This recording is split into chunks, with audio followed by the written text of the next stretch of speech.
ለምንድነው ሆሳዕና የተባለው? ይሄንን ታሪክ የዛሬ ዓመት ሰው ቢጠይቃችሁ ለሰው ማስረዳት ይገባችኋል፣ ክርስቲያን እንደመሆናችሁ ማለት ነው።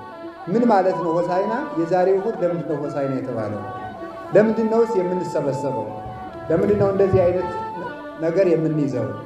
ይህንን ሁሉ ትርጉሙን አውቀን ክርስቲያን የሚሰራውን አውቆ የሚሰራ በእግዚአብሔር አምሳል ስለተፈጠረ ማለት እና ይህንን እንድታውቁ ልብ ብላችሁ ስሙኝ።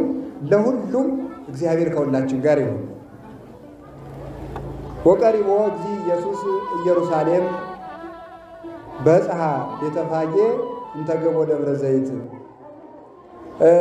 ጌታችን መድኃኒታችን ኢየሱስ ክርስቶስ ኢየሩሳሌም በቀረበ ጊዜ በደብረ ዘይት ጎን በሚሆን ቤተፋጌ ከሚባል ቦታ ደረሰ ይላል።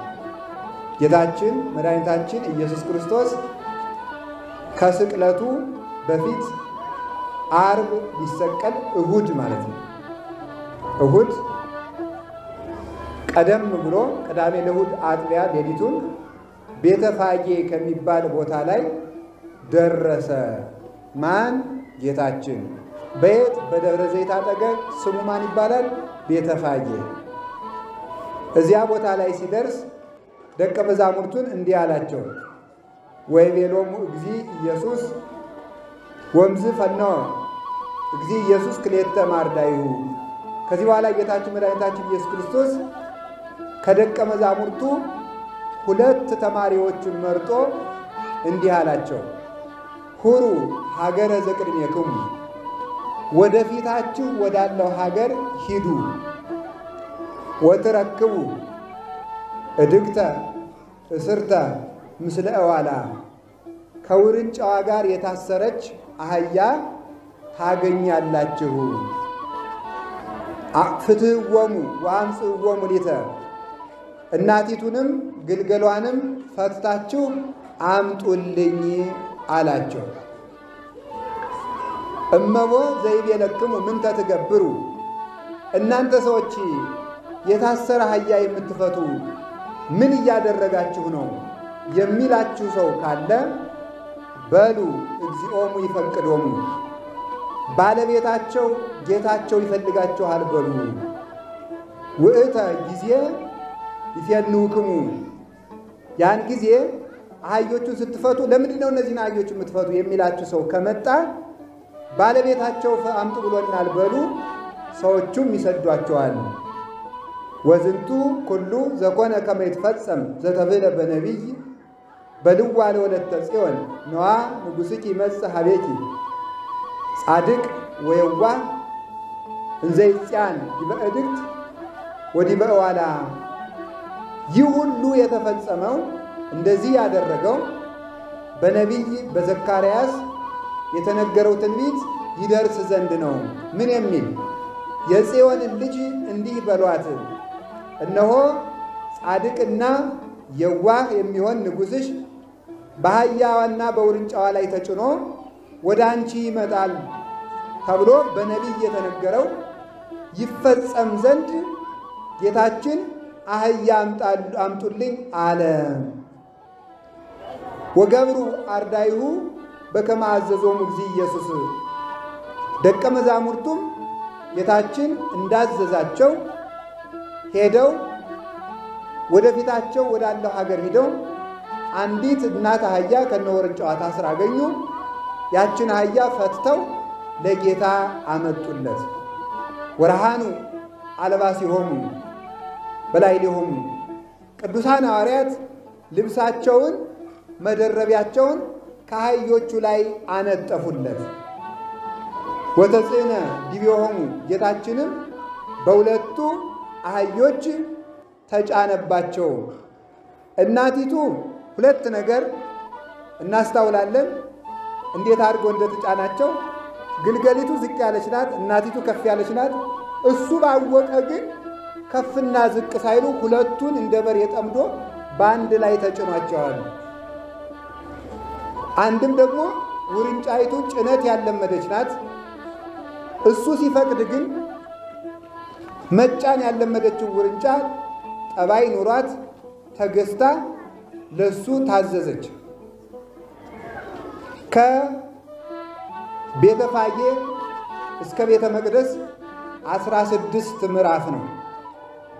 አንድ ምዕራፍ የሚባለው የወንድ የሴት መልክ የሚለዩበት ቦታ ነው ይላል።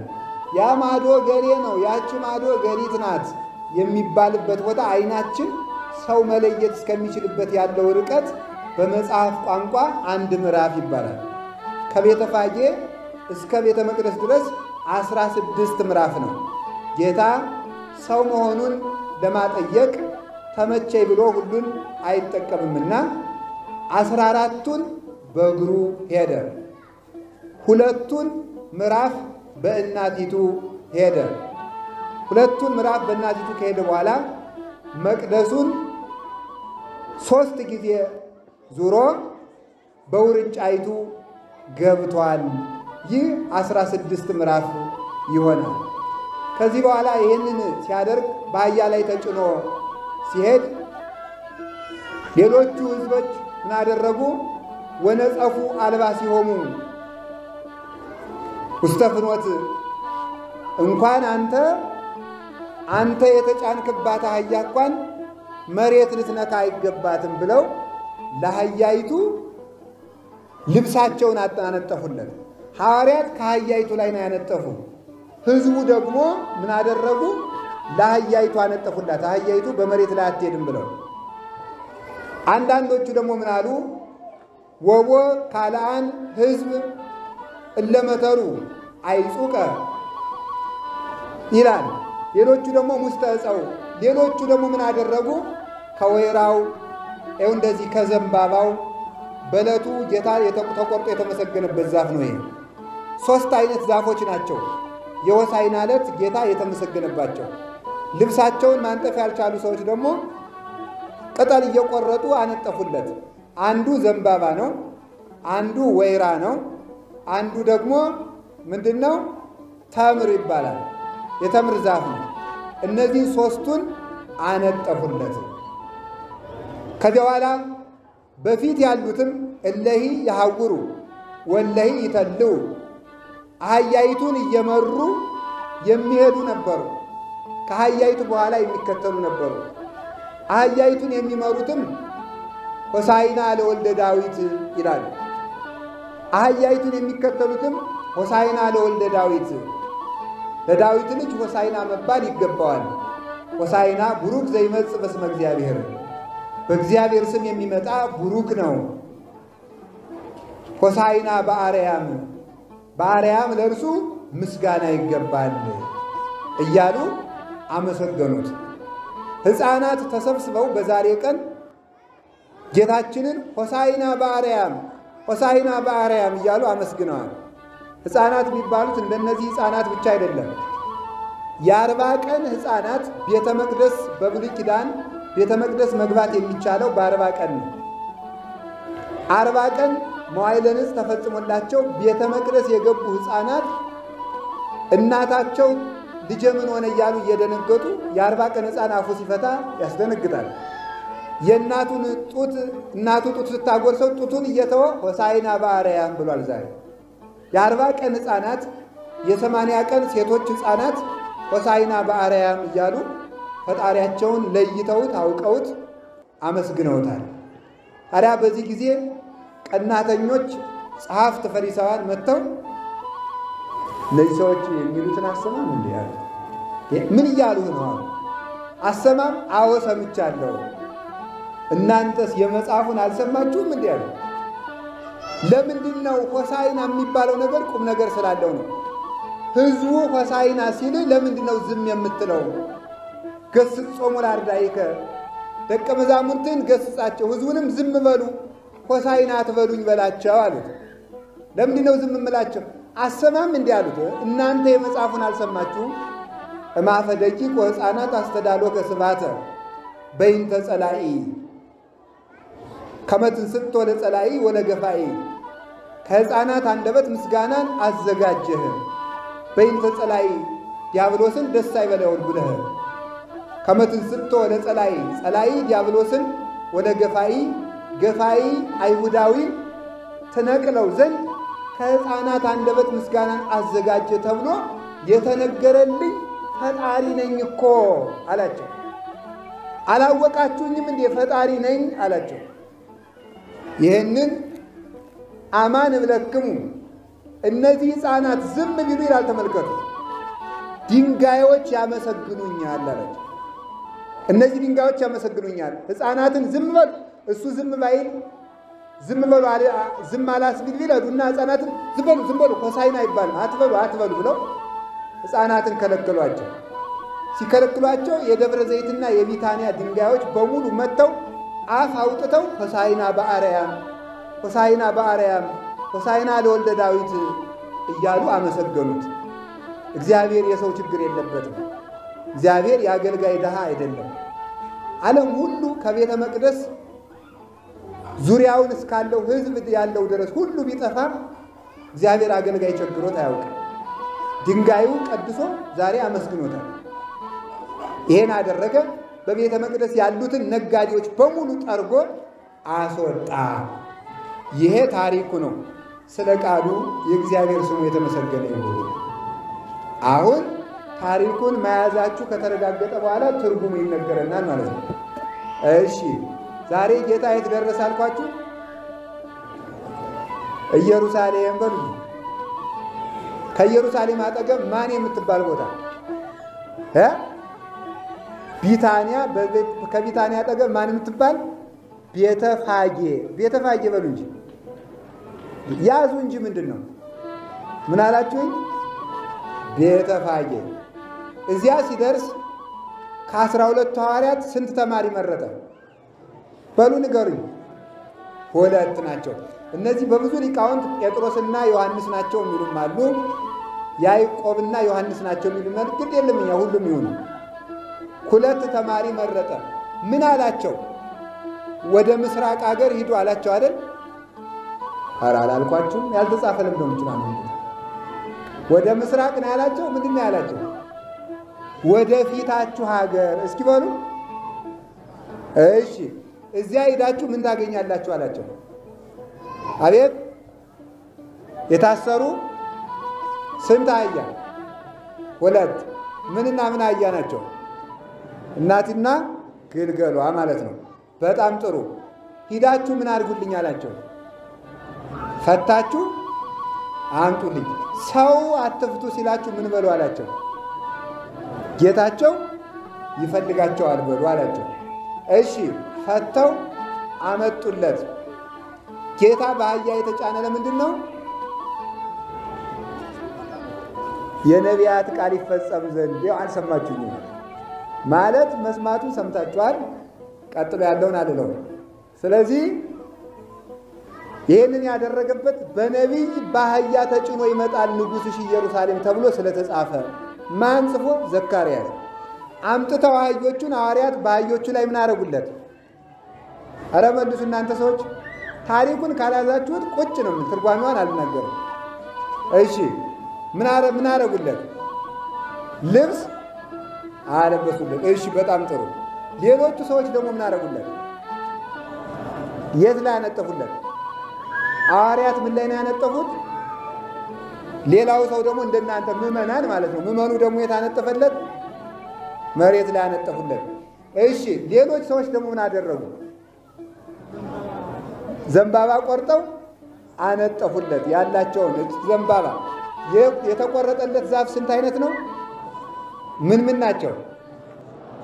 ዘንባባ፣ ወይራ፣ ተምር። እሺ በጣም ጥሩ ነው፣ ይዛችሁታል። ከዚያ እነዚህ ተነጠፉለት። አሁን የሚከተሉት ሰዎች አህያይቱን እየተከተሉ ምን ይሉ ነበር? በሉ እናቶች ሁላችሁ ሆሳዕና ለወልደ ዳዊት በሉ እንጂ ሆሳዕና በአርያም በሉ። ፊት ለፊት ያሉትስ ምን ይላሉ? በሉ ጨምሩ።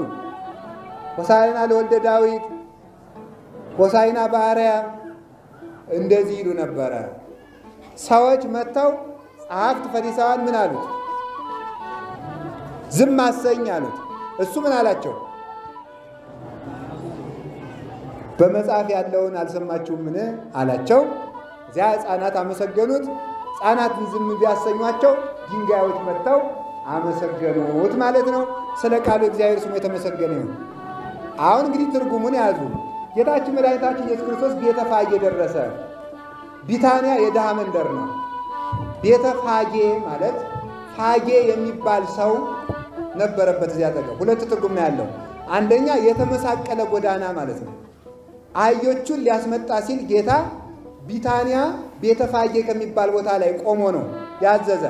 ለምን ሲባል ተሰቅዬ እናንተን ከሞት ማሰሪያ የምፈታበት ጊዜ ደረሰ ማለት ነው። ከተመሳቀለ ጎዳና ላይ ሆኖ ነው ወደ አህዮቹ የላካቸው። ሁለተኛ ቤተ ፋጌ ማለት ነው። ፋጌ የሚባለው ሰው ከንፈሩ ፋግ ያለ ሰው ነበር ይላሉ ሊቃውንት። ከንፈሩ ፋግ ያለ የተሰነጠቀ ነበርና በሱ ስም ፋጌ ተብሎ ተጠርቷል። እዚያ ቦታ ከድሆች መንደር ላይ ቆሞ መልአኩ እናንተን ከድህነት ላወጣችሁ መጥቻለሁ፣ ከነፍስ ድህነት ላወጣችሁ መጥቻለሁ ማለቱ ነበረ። እዚያ ሲደርስ ወደፊታችሁ ሀገር ሂዱ ብሎ አዘዛቸው። ይሄ በጣም በጣም በጣም በጣም ችግር የሆነ ትእዛዝ ነው። ኪሎ ሜትሩ አልተነገረም። የስንት ቀን ጎዳና እንደሚወስድ አልተነገረም። መታዘዝ በጣም በጣም ችግር ነው። በጣም በጣም ትዕግስትን የሚጠይቅና እምነትን የሚጠይቅ ነው። አሁን ለምሳሌ መቼስ እንግዲህ ክርስቶስ አስተምሯል። ዛሬ ደግሞ በክርስቶስ ቤተክርስቲያን የምናስተምራችሁ እኛ ነን። ለካህናት ትታዘዛላችሁ። አሁን እኔ ዝም ብዬ ወደፊታችሁ ሂዱና የሆነ በግ አምጡልኝ ብላችሁ አሁን ትሄዳላችሁ? ዝም ብሎ ወደፊታችሁ የስንት ሰዓት መንገድ ነው አትሉም? ቢያንስ እንላለን። የስንት ሰዓት መንገድ ይፈጃል? በጎችስ የማን ናቸው ይባላል አይባልም? ይባላል። በግ ብናጣስ አይባልም? ይባላል። ሃይማኖት ማለት ዝም ብሎ ሳይጠራጠሩ መቀበል ነው። መታዘዝ ማለት እሱ ነው። የሐዋርያት ትእዛዛቸው ይገርማል። ወደፊታችሁ ሂዱ አላቸው፣ ሄዱ። አህያም አገኙ። በዚህ ዓለም ላይ ትልቁ ከእግዚአብሔር ጋር የሚያገናኝ መስመር መታዘዝ ነው። መጀመሪያም ከሲኦል የወጣ ነው ባለመታዘዝ ነው።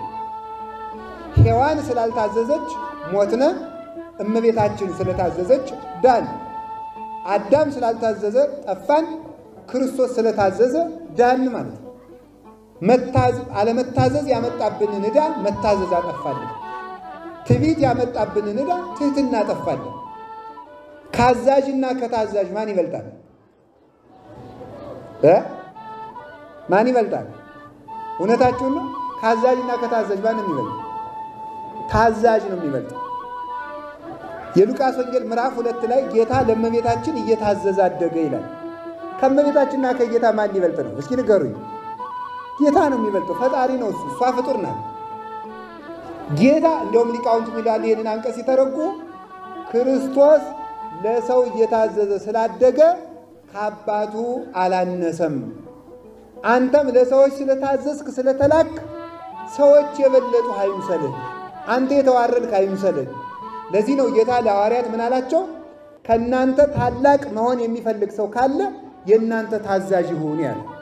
ከእናንተ ታላቅ መሆን የሚፈልግ ሰው ካለ ታዛዥ ይሁን ያላቸው።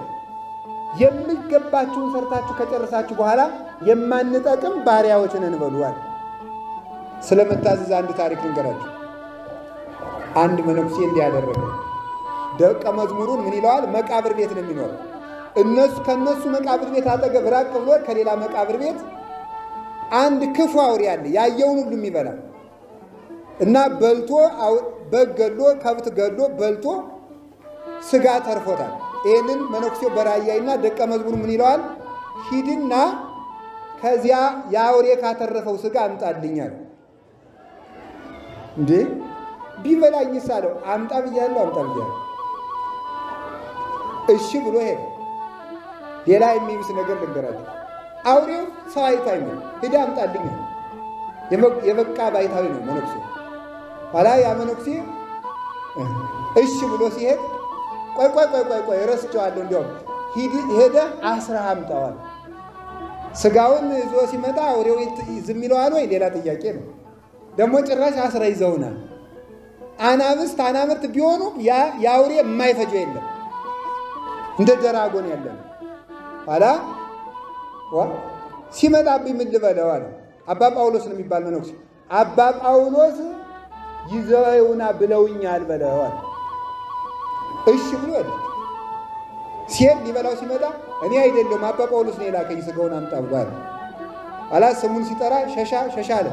እሱ ተከተለው። ሲሸሽ ምን አለ መሰላችሁ? እኔ አይደለም እንኳን አባ ጳውሎስ አስረ ይዘና ብለው ይናል። ከዛ አውሬው መጥቶ አንገቱን ሰጠው ለዚያ ደቀ መዝሙር። አንገቱን ሲሰጠው እየጎተተ ይዞት መጣ።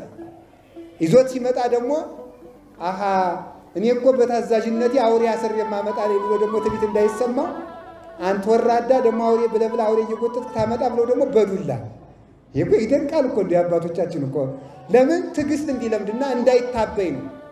እኔ እኮ በጸሎቴ እኮ አውሬ ማስር ሰው ነኝ እንዳይመጻደቅ ደግሞ አውሬ አምጣልኝ ብያለሁ ብለው ደበደቡ። መታዘዝ ዓለምን ያድናል፣ እምቢታ ዓለምን ያጠፋል። የድነት ሁሉ መሰረት እሺ ነው። እስኪ እሺ በሉ። አንድ ሊቅ የተናገረው ልንገራችሁ። እምቢ ማለት የሕፃናት ጠባይ ነው ይላል። እስኪ በሉ እምቢ ማለት በሉ የማን ጠባይ ነው? ሕፃናት መጎርመሳቸውን የሚያውቁት እምቢ በማለት ነው። ድሮ እሺ የነበሩት መከበራቸውን የሚያረጋግጡት ምን ነው? እሺ እምቢ አጥና እምቢ። ወደ 14 15 ዓመት የሆነ ወጣት ምን ያደርጋል? መብት እየተከበረ ነው አይደለም፣ ቤተሰቡ ያከብረኛል አይደለም የሚለውን የሚፈትነው እምቢ በማለት ነው። እና በአይምሮ ሕፃን የሆኑ ሰዎች ባለመታዘዝ ክብራቸውን ይገልጣሉ። የሚከብሩ ግን የሚታዘዙ እንጂ እምቢ የሚሉ አይደለም። ስለዚህ ሳይጠራጠሩ መታዘዝ፣ ሳይመርጡ መታዘዝ። ሳይመርጡ እገሌ የተከበረ ሰው ነው፣ እገሌ ታናሽ ሰው ነው ሳይሉ፣ ሰው ሳያዩ፣ ፊት አይቶ ሳያደሉ ለማንም ሰው ሳይመርጥ የሚታዘዘው ትልቅ በረከት ያገኛል። ሐሳብ መርጦ መታዘዝም አይገባም። ይሄንን እታዘዛለሁ ይሄኛውን ግን አላደርገውም። አሁን ልንገራችሁ፣ እያንዳንዳችን እንዲነካብን የማንፈልገው ነገር አለ። አሁን ለምሳሌ እዚህ ውስጥ ሁሉም ሰው ይታዘዛል። አንዲት እናት በቀደም መጥተው እንዲህ አሉ፣ አሁን እኮ ክርስቲያን ወጣት እኮ የለም፣ እናንተ እኮ ክርስቲያኑ አለ መስሏችኋል። ለምን ሲባል የጥምቀት መጥቶ ያነጥፋል፣ ያስተባብራል። ወደዚያ ወደ ገብርኤል አካባቢ ያሉ እናት ናቸውና መጥተው ወጣቱን ምን አለ ብታስተምሩት፣ ጠፋ እኮ ድንጋይ ተሸከም ሲሚንቶ ተሸከም ስትሉት ሲመጣላችሁ ጊዜ ሄዶ እኮ በጫት ያለቀ ትውልድ ነው፣ ሄዶ በስካር ያለቀ ነው፣ በዘፈን ያለቀ ነው። እዚህ መጥቶ ድንጋይ ስለተሸከመላችሁና የልማት ቀን መጥቶ ስላስተባበረ ክርስቲያን አለ ይምሰላችሁ ብለው ይናገራሉ። ይሄ ምን ማለት ነው? መርጦ መታዘዝ። ድንጋይ ተሸከሙ አሁን ለዚህ ቤተ ክርስቲያን ኑ አቅዱ ብል ትታዛላችሁ። አስተካክሉ፣ አትስከሩ፣ አነጋገራችሁ፣ አለባበሳችሁ፣ ጠጉር አቆራረጣችሁ ይስተካከል ብል ግን የለም። ስለዚህ የማትታዘዙት አለ፣ የምትታዘዙት አለ። ሐሳብ መርጣችሁ ነው የምትታዘዙት ማለት ነው። ቀንም መርጣችሁ ነው። አሁን ይሄ ሁልጊዜ በሳምንት እሑድ እንደዚህ ያለ ሰው ይመጣል፣ ይሄን ያህል ሰው አለ የለም። በብልጣብልጥነት ልትጸድቁ ማለት ነው። በብልጣብልጥነት ዛሬ የመፈቻ ቀን ስለሆነች እንደምንም ብላችሁ መጣችሁ። እግዚአብሔር ይደለላል፣ እግዚአብሔር ይጨረበራል፣ እግዚአብሔር ጉቦኛ ነው። ዓመት አንድ ቀን መጣችሁ፣ አዎ የሆሳዕና ዕለት ስለመጣው የይፍቱ ዕለት ተፈትቻለሁ እንዲህ ተብሎ ገነቱ ሊወረስ አይገኝም። አዛኝም ሁልጊዜ እሑድ መምጣት አለባችሁ። አየናችሁ እኮ ብልጥነት ነው ይሄ በእውነቱ ማለት ይሄ ደግነትም አይደለም ብልሃትም አይደለም፣ የሞኝ ብስለት ነው የሚባለው። ስለዚህ መርጠን ለምን የምታዘዘው? ዓመት አንድ ቀን ልትመጡ በሳምንት ቁጭ በዚህ ቅዳሴ እየተቀደሰ ወንጌል እየተሰበከ አስፋልት ላይ ቁጭ ብሎ ከጓደኛ ጋር ወሬ። ስለዚህ ሳንመርጥ በእምነት እንድንታዘዝ አምላክ ቅዱሳን ይርዳል። ሐዋርያት ሳይንጎራጎሩ ታዘዙ፣ በመታዘዛቸው ተጠቀሙ። ብዙ አባቶች የተጠቀሙ በመታዘዝ ነው። እኛ ብናዛችሁ የእግዚአብሔርን ሕግ ሻሩ እስካላልናችሁ ድረስ መታዘዝ አለባችሁ። ይሄንን አታርጉ ከተባለ ማድረግ ነው። እናንተ እኛን ከሰማችሁን እኛም እናንተን ከሰማናችሁ የሚሰማ ዳኛ እግዚአብሔር ይሰጣል። አሁን ቤተ ክርስቲያን አልሰማና አልከበር ያለች እኛ እግዚአብሔርን ስለማንሰማ ነው። ሳንታዘዝ ማን ይሰማናል? ማን ይፈርድልናል? በፍጹም አይገኝም። ስለዚህ መታዘዝ መልካም ነው። አባ ዮሐንስ አፂር ምን አደረገ? አባ ባይሞን ባይታዊ የገዳሙ አበምኔት ምን አለው? የግማሽ ቀን መንገድ ወሰደና ምን አደረገው?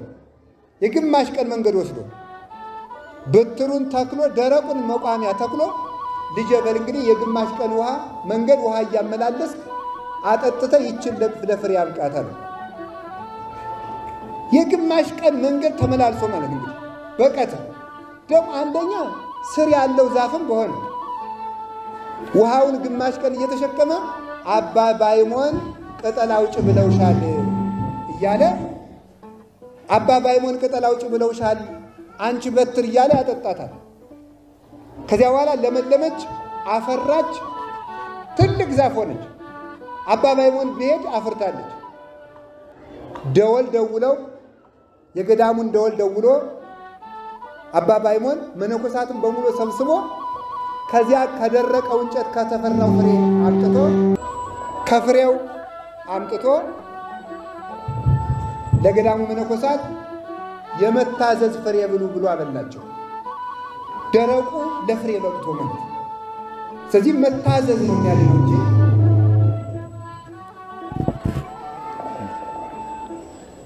የሚያድነው መታዘዝ ነው። ብዙ አባቶቻችን የተጠቀሙት በዚህ ነው። በመታዘዛቸው እንዳይመኩ ደግሞ መልሶ ይደበድቧቸዋል። መጨረሻ ላይ ትዕግስቱን አይቶ ከኔ ቀጥሎ አበምኔት የሚሆን ዮሐንስ አፂር ነው ብሎ ተካው። በሀገራችን የተደረገ አንድ ታሪክ ልጨምርላችሁና ወደ ዕለቱ ልሂድ። በበር አንድ ንጉሥ ለዋልድባ ገዳም 100 ጠገራ ብር ይልክላቸዋል። 100 ጠገራ ብር 100 ጠገራ ብሩን ተቀብለው አባቶች እግዚአብሔር ይስጥልን አሉና አቡነ ዘበሰማያት ለንጉሱ ሲጸልዩ እንዲህ ያሉ ጸልዩ። እየተዳደሩ ሲጸልዩ አባ አቡነ ዘበሰማያት ይቀጸልዩ፣ አባ ገሌ ደግሞ ይትቀደስ ስምከን ይጸልዩ፣ ደግሞ አባ ገሌ ትምጻእ መንግሥትከ ይጸልዩ። አንዲቱን አቡነ ዘበሰማያት ተካፍለው ማለት ገንዘቡን ንቀውት ማለት አንዲቱን አቡነ ዘበሰማያት ይትቀደስ ስምከን አንድ ሰው የሚጸልየው ምን ብሎ ነው? አቡነ ዘበሰማያት ብሎ ቁጭ፣ ያኛው ደግሞ ትምጻእ መንግሥትከ ብሎ ቁጭ ይላል ማለት ነው። ኋላ እንደዚህ አድርገው ሄዱ። መነኮሳቱ ተቀበሉ ሳንቲሙን። አዎ ለገዳሙ አደረሳችሁ? አዎ አለ ንጉሡ። ምን አሏችሁ? ጸሎት አድርገውልናል። ምን ጸሎት ጸልዩ? አንዲቱን አቡነ ዘበሰማያት ተካፍለው ጸልዩልናል። ምን አይነት ደፋሮች ናቸው! እንዴ ሲሆን 150 ዳዊት በጸልዩልኝ ደግሞ ቢያንስ አንዳንድ አቡነ ዘበሰማያት አንሶኝ ነው ተካፍለው የሚጸልዩልኝ ብሎ ተቆጥቶ የገዳሙን መነኮሳት አስራቸው አምጡልኝ ብሎ ላከ። አስራቸው አምጡልኝ ብሎ ሲልክ ትልልቅ አባቶች አይኛ ለዚህ አንሄድም ብለው ጀማሪውን መነኩሴ ሰደዷቸው። ሂዱና እምነታችሁን መስክራችሁ ነው በገዳሙ ስም ብለው ሰደዷቸው። ንጉሡ ይገለናል ሳይሉ በመታዘዛቸው ጀማሪዎቹ መነኮሳት ወደ ንጉሡ መጡና ምን አደረጉ? እናንተ ገንዘብ ደርሷችኋል? አዎ። ከደረሳችሁ ታዲያ ምን ጸልያላችሁ? አንድ አቡነ ዘበሰማያት ተካፍለው ባይሆን አንዳንድ አንሶኝ ነው እንዴት እንዲህ ትደፍሩኛላችሁ? ይመዘናል ይመዘን። ምክንያቱም የአባቶችን ትእዛዝ አክብረው ስለመጡ ማለት ነው። ጀማሪዎች ናቸው። ይመዘን። እሺ አሉና ሚዛን መጣ። 100 ጠገራ ብር በአንድ ሚዛን ተቀመጠ። ከዚያ ምን አሉ? አቡነ ዘበሰማያት ይትቀደስ ስምከ ትምጻእ መንግሥትከ ወይኩን ፈቃድከ ብለው ተካፍለው አንዲቱን አቡነ ዘበሰማያት ጸለዩ ብለው ባዶውን ሚዛን እፍ ሲሉት የነሱ ትንፋሽ ሚዛኑ መዘነ። አንድ አቡነ ዘበሰማያት ለዚህ ገንዘብ ሲበዛበት ነው ብለው መታዘዛቸው ነው ጸሎቱ እንዲመዝን ያደረገው። አቡነ ዘበሰማያቱንማ ንጉሡም ይደግመዋል እኮ እሺ ባዮች ስለሆኑ የነሱ አቡነ ዘበሰማያት ከጠገራው ብር ይልቅ ሚዛን ደፋ። ደስ ብሏቸው ታምር አደረግን እያሉ ሲመለሱ የገዳሙ መነኮሳት ተቀብለው ምን ብላችሁ መጣችሁ? ታምር አድርገን እኮ በትንፋሻችን ሚዛኑን አውርደነው መጣን አሏቸው። አየ መንጋ ጨምላቃ ሁሉ ሲያዋርዱን ብለው ደግሞ እነሱንም ሰደዋቸውና አባረሯቸው ይላል። ለምን? የበቃን መነኮሳትን ብለው እንዳይመጻደቁ ይላል። ስለዚህ በሰው ፊት የሚያስከብር በነገስታት ፊት ሞገስ የሚሆን አራዊትን የሚያስገዛ አጋንንትን የሚያንቀጠቅጥ አክብሩኝ ማለት ሳይሆን ማክበር ነው። ማዘዝ ሳይሆን መታዘዝ ነው። ሰዎችን ማመስገን እንጂ ራስን ማመስገን አይደለም። ነኪር ይወድስከ ወአኮ አፉከ ይላል ሰሎሞን። ባይድ ያመስግን እንጂ አንተ ራስህን አታመስግን። ባይድ ያመስግን ማለት ሌላ ሰው አንድም ከዚህ ዓለም ልዩ የሆነ እግዚአብሔር ያመስግን። ባይዲው ከዚህ ዓለም ልዩ የሆነ እግዚአብሔር ያመስግን እንጂ አንተ ራስህን አታመስግን ብሎ ይናገራል። እና መታዘዝ ያከብራል። ሚስት ለባሏ ታዘዙ፣ ባል ለሚስት ታዘዙ። ሌላው ቀርቶ ለልጆች መታዘዝ ልመዱ። ለሕፃናት እናንተ እየታዘዛችሁ ካላያችኋቸው እነሱ ነገ እናንተን አይታዘዙም። እና መታዘዝን የሚወደው መታዘዝ ነው። ዛሬ ያልታዘዘ ነገ የሚታዘዝ፣ ዛሬ ለካህን የማይታዘዝ ዲያቆን ነገ እሱ ቄስ ሲሆን የሚታዘዘው ዲያቆን አያገኝም። ሁሉም የዘራውን ያጭዳል። ዛሬ መታዘዛችን የሚታዘዝ ትውልድ ያስተካል። ሐዋርያት ታዘዙ ሄዱ። ምስጢሩ ግን ምንድነው ስትሉኝ እነዚህ አህዮች የኛ የሰዎች ምሳሌ ናቸው። አንዳንድ እያላችሁ ሳታልቁ ቶሎ ትምህርት የሚጨርስ ይሻለኛል። እነዚህ አህዮች ሌላ ቦታ እስከ 6 ሰዓት ነው የሚቆየው የሆሳዕና ዕለት በእውነቱ ማለት ነው። እኔ አላቆያችሁ ግን እናንተ እስክትለምዱት ድረስ እንደዚያች ለቅድም ቆይ ነግራችኋለሁ። ስለዚህ እነዚያ 2 አህዮች የተባሉት እኛ ነን፣ ሰዎች ነን። የታሰሩ አህዮች የተባሉት በመርገም በሞት በሕማም የታሰርን እኛ ነበርን። በአዳም መርገም የታሰርን እኛ ነን። ፈታችሁ አምጡልኝ ያለ ጌታ ዓለምን ሁሉ በድንቁርና የታሰረውን በወንጌል፣ በባርነት የታሰረውን በልጅነት፣ በክደት የታሰረውን በሃይማኖት፣ በደዌ የታሰረውን በፈውስ፣ እንደገና ደግሞ በኃጢአት የታሰረውን በክህነት እየፈታችሁ አምጡልኝ ማለት ነው። ሂዱና አምጡልኝ ያላቸው ይሄንን ነው። ጌታ ያልታሰሩ አህዮች እያሉ የታሰሩ አህዮችን የመረጠበት ምክንያት ጻድቃንን ያይደለ ኃጥአንን ሊምር የመጣ ፈጣሪ ስለሆነ ነው። ባለመድኃኒትን የሚፈልጉት ጤነኞች አይደሉም በሽተኞች ናቸው እንጂ እንዳለ ለጻድቃን ሳይሆን ለኃጥአን የመጣ ጌታ መሆኑን ለማመልከት ያልታሰሩ አህዮች እያሉ የታሰሩ አህዮችን መርጦ እነዚያን ፍቱልኝ ብሎ አላቸው። አህያ የተባለ አህያ አንደኛ አይምሮ የላትም። አይምሮ ቢስ የሆኑ ዕውቀት የጎደላቸው ሰዎች አህያ ይባላል። ዕውቀት የጎደላቸው ሰዎች እንደዚህ ዕውቀት ያጡ ሰዎችን ነው በዕውቀት ፍቷቸው ማለቱ ነበር። ቅዱስ ሳዊሮስ ነው እንዲሁ የተጎረጎረው። አይምሮ ቢስ ሆነው ነበርና አይሁድ ይላል። ዕውቀት ያጡ ሰዎች እንደ አህያ አይምሮ የሌላቸው፣ አህያ የተናቀች እንደሆነች የተናቀ ሥራ የሚሰሩ እነዚህ በአህያ ተመስለዋል። በኃጢአት፣ በክደት፣ በርኩሰት፣ በልማድ ኃጢአት የታሰሩ መጽሐፈ መነኮሳት ከኃጢአት ሁሉ ልማድን ፍራ፣ ከኃጢአት ብቻ አይደለም ከሰይጣን ይርቅ ልማድን ፍራ ብለው የሚናገሩት ለዚህ ነው። የለመደ ልማድ በጣም አስቸጋሪ ነው። አሁን መሮጥ የለመደ ሰው መቀመጥ አይወድም። ማውራት የለመደ ሰው ዝም ማለት አይወድም። ልማድ ክፉ ነው። መዝፈን የፈለገ ሰው መዘመር እንዴት ይቻላል? ማማት የፈለገ ሰው ቢያንስ ሐሜት አይሆንብኝ እንጂ ብሎ ያማል እንጂ አይተውም። ስለዚህ ተመልከቱ፣ ልማድ ክፉ ነው። በእንደዚህ ያለ የታሰረውን ሁሉ ፈታችሁ አምጡ አላቸው። ከማይሰረ ክደት የምንፈታበት ጊዜ ስለደረሰ ሄደ፣ ሊፈታቸው ሄደ። አህዮቹ እሺ ብለው ተፈቱ። እሺ ብለው ሳይራገጡ ምን ሳይሉ ተፈቱ። አሁን ዛሬ ከአህያ እንብሳለን አንብስ? እስቲ ንገሩ። በጣም እንብሳለን። እናንተ ዝም ብትሉ እኔ እነግራችኋለሁ። እንዲሁ እወዳችኋለሁ እንጂ አልፈራችሁ። እውነቴን ነው። ከአህያ ብሰናል። ለምን? አህያ ልፍታሽ ሲሏት አልተራገጠችም። እናንተ እንፍታችሁ ብንላችሁ ትራገጣላችሁ። መራገጥ ምንድን ነው? አትስረቅ፣ እምቢ መስረቅ። ደግሞ ጠበቅ ያለ ትምህርት ወይም ስብከት ከምን ብለው ይጨቀጭቁናል። ዝም ብለው እነሱ ማን ሆነ ነው ትላላችሁ። በሉ እኔ የምጨንቅ በሉ። ነገ የሚያዋጣችሁን እነግራችኋለሁ። የሚያድናችሁን በክርስቶስ ቀኝ ያቆመው ዛሬ ሰው ለንስሐ አባት አይታዘዝ። እስኪ ንስሐ አባት የሌላችሁ እጃችሁ ነው። ንስሐ አባት የሌላችሁ እንዳትዋሹ።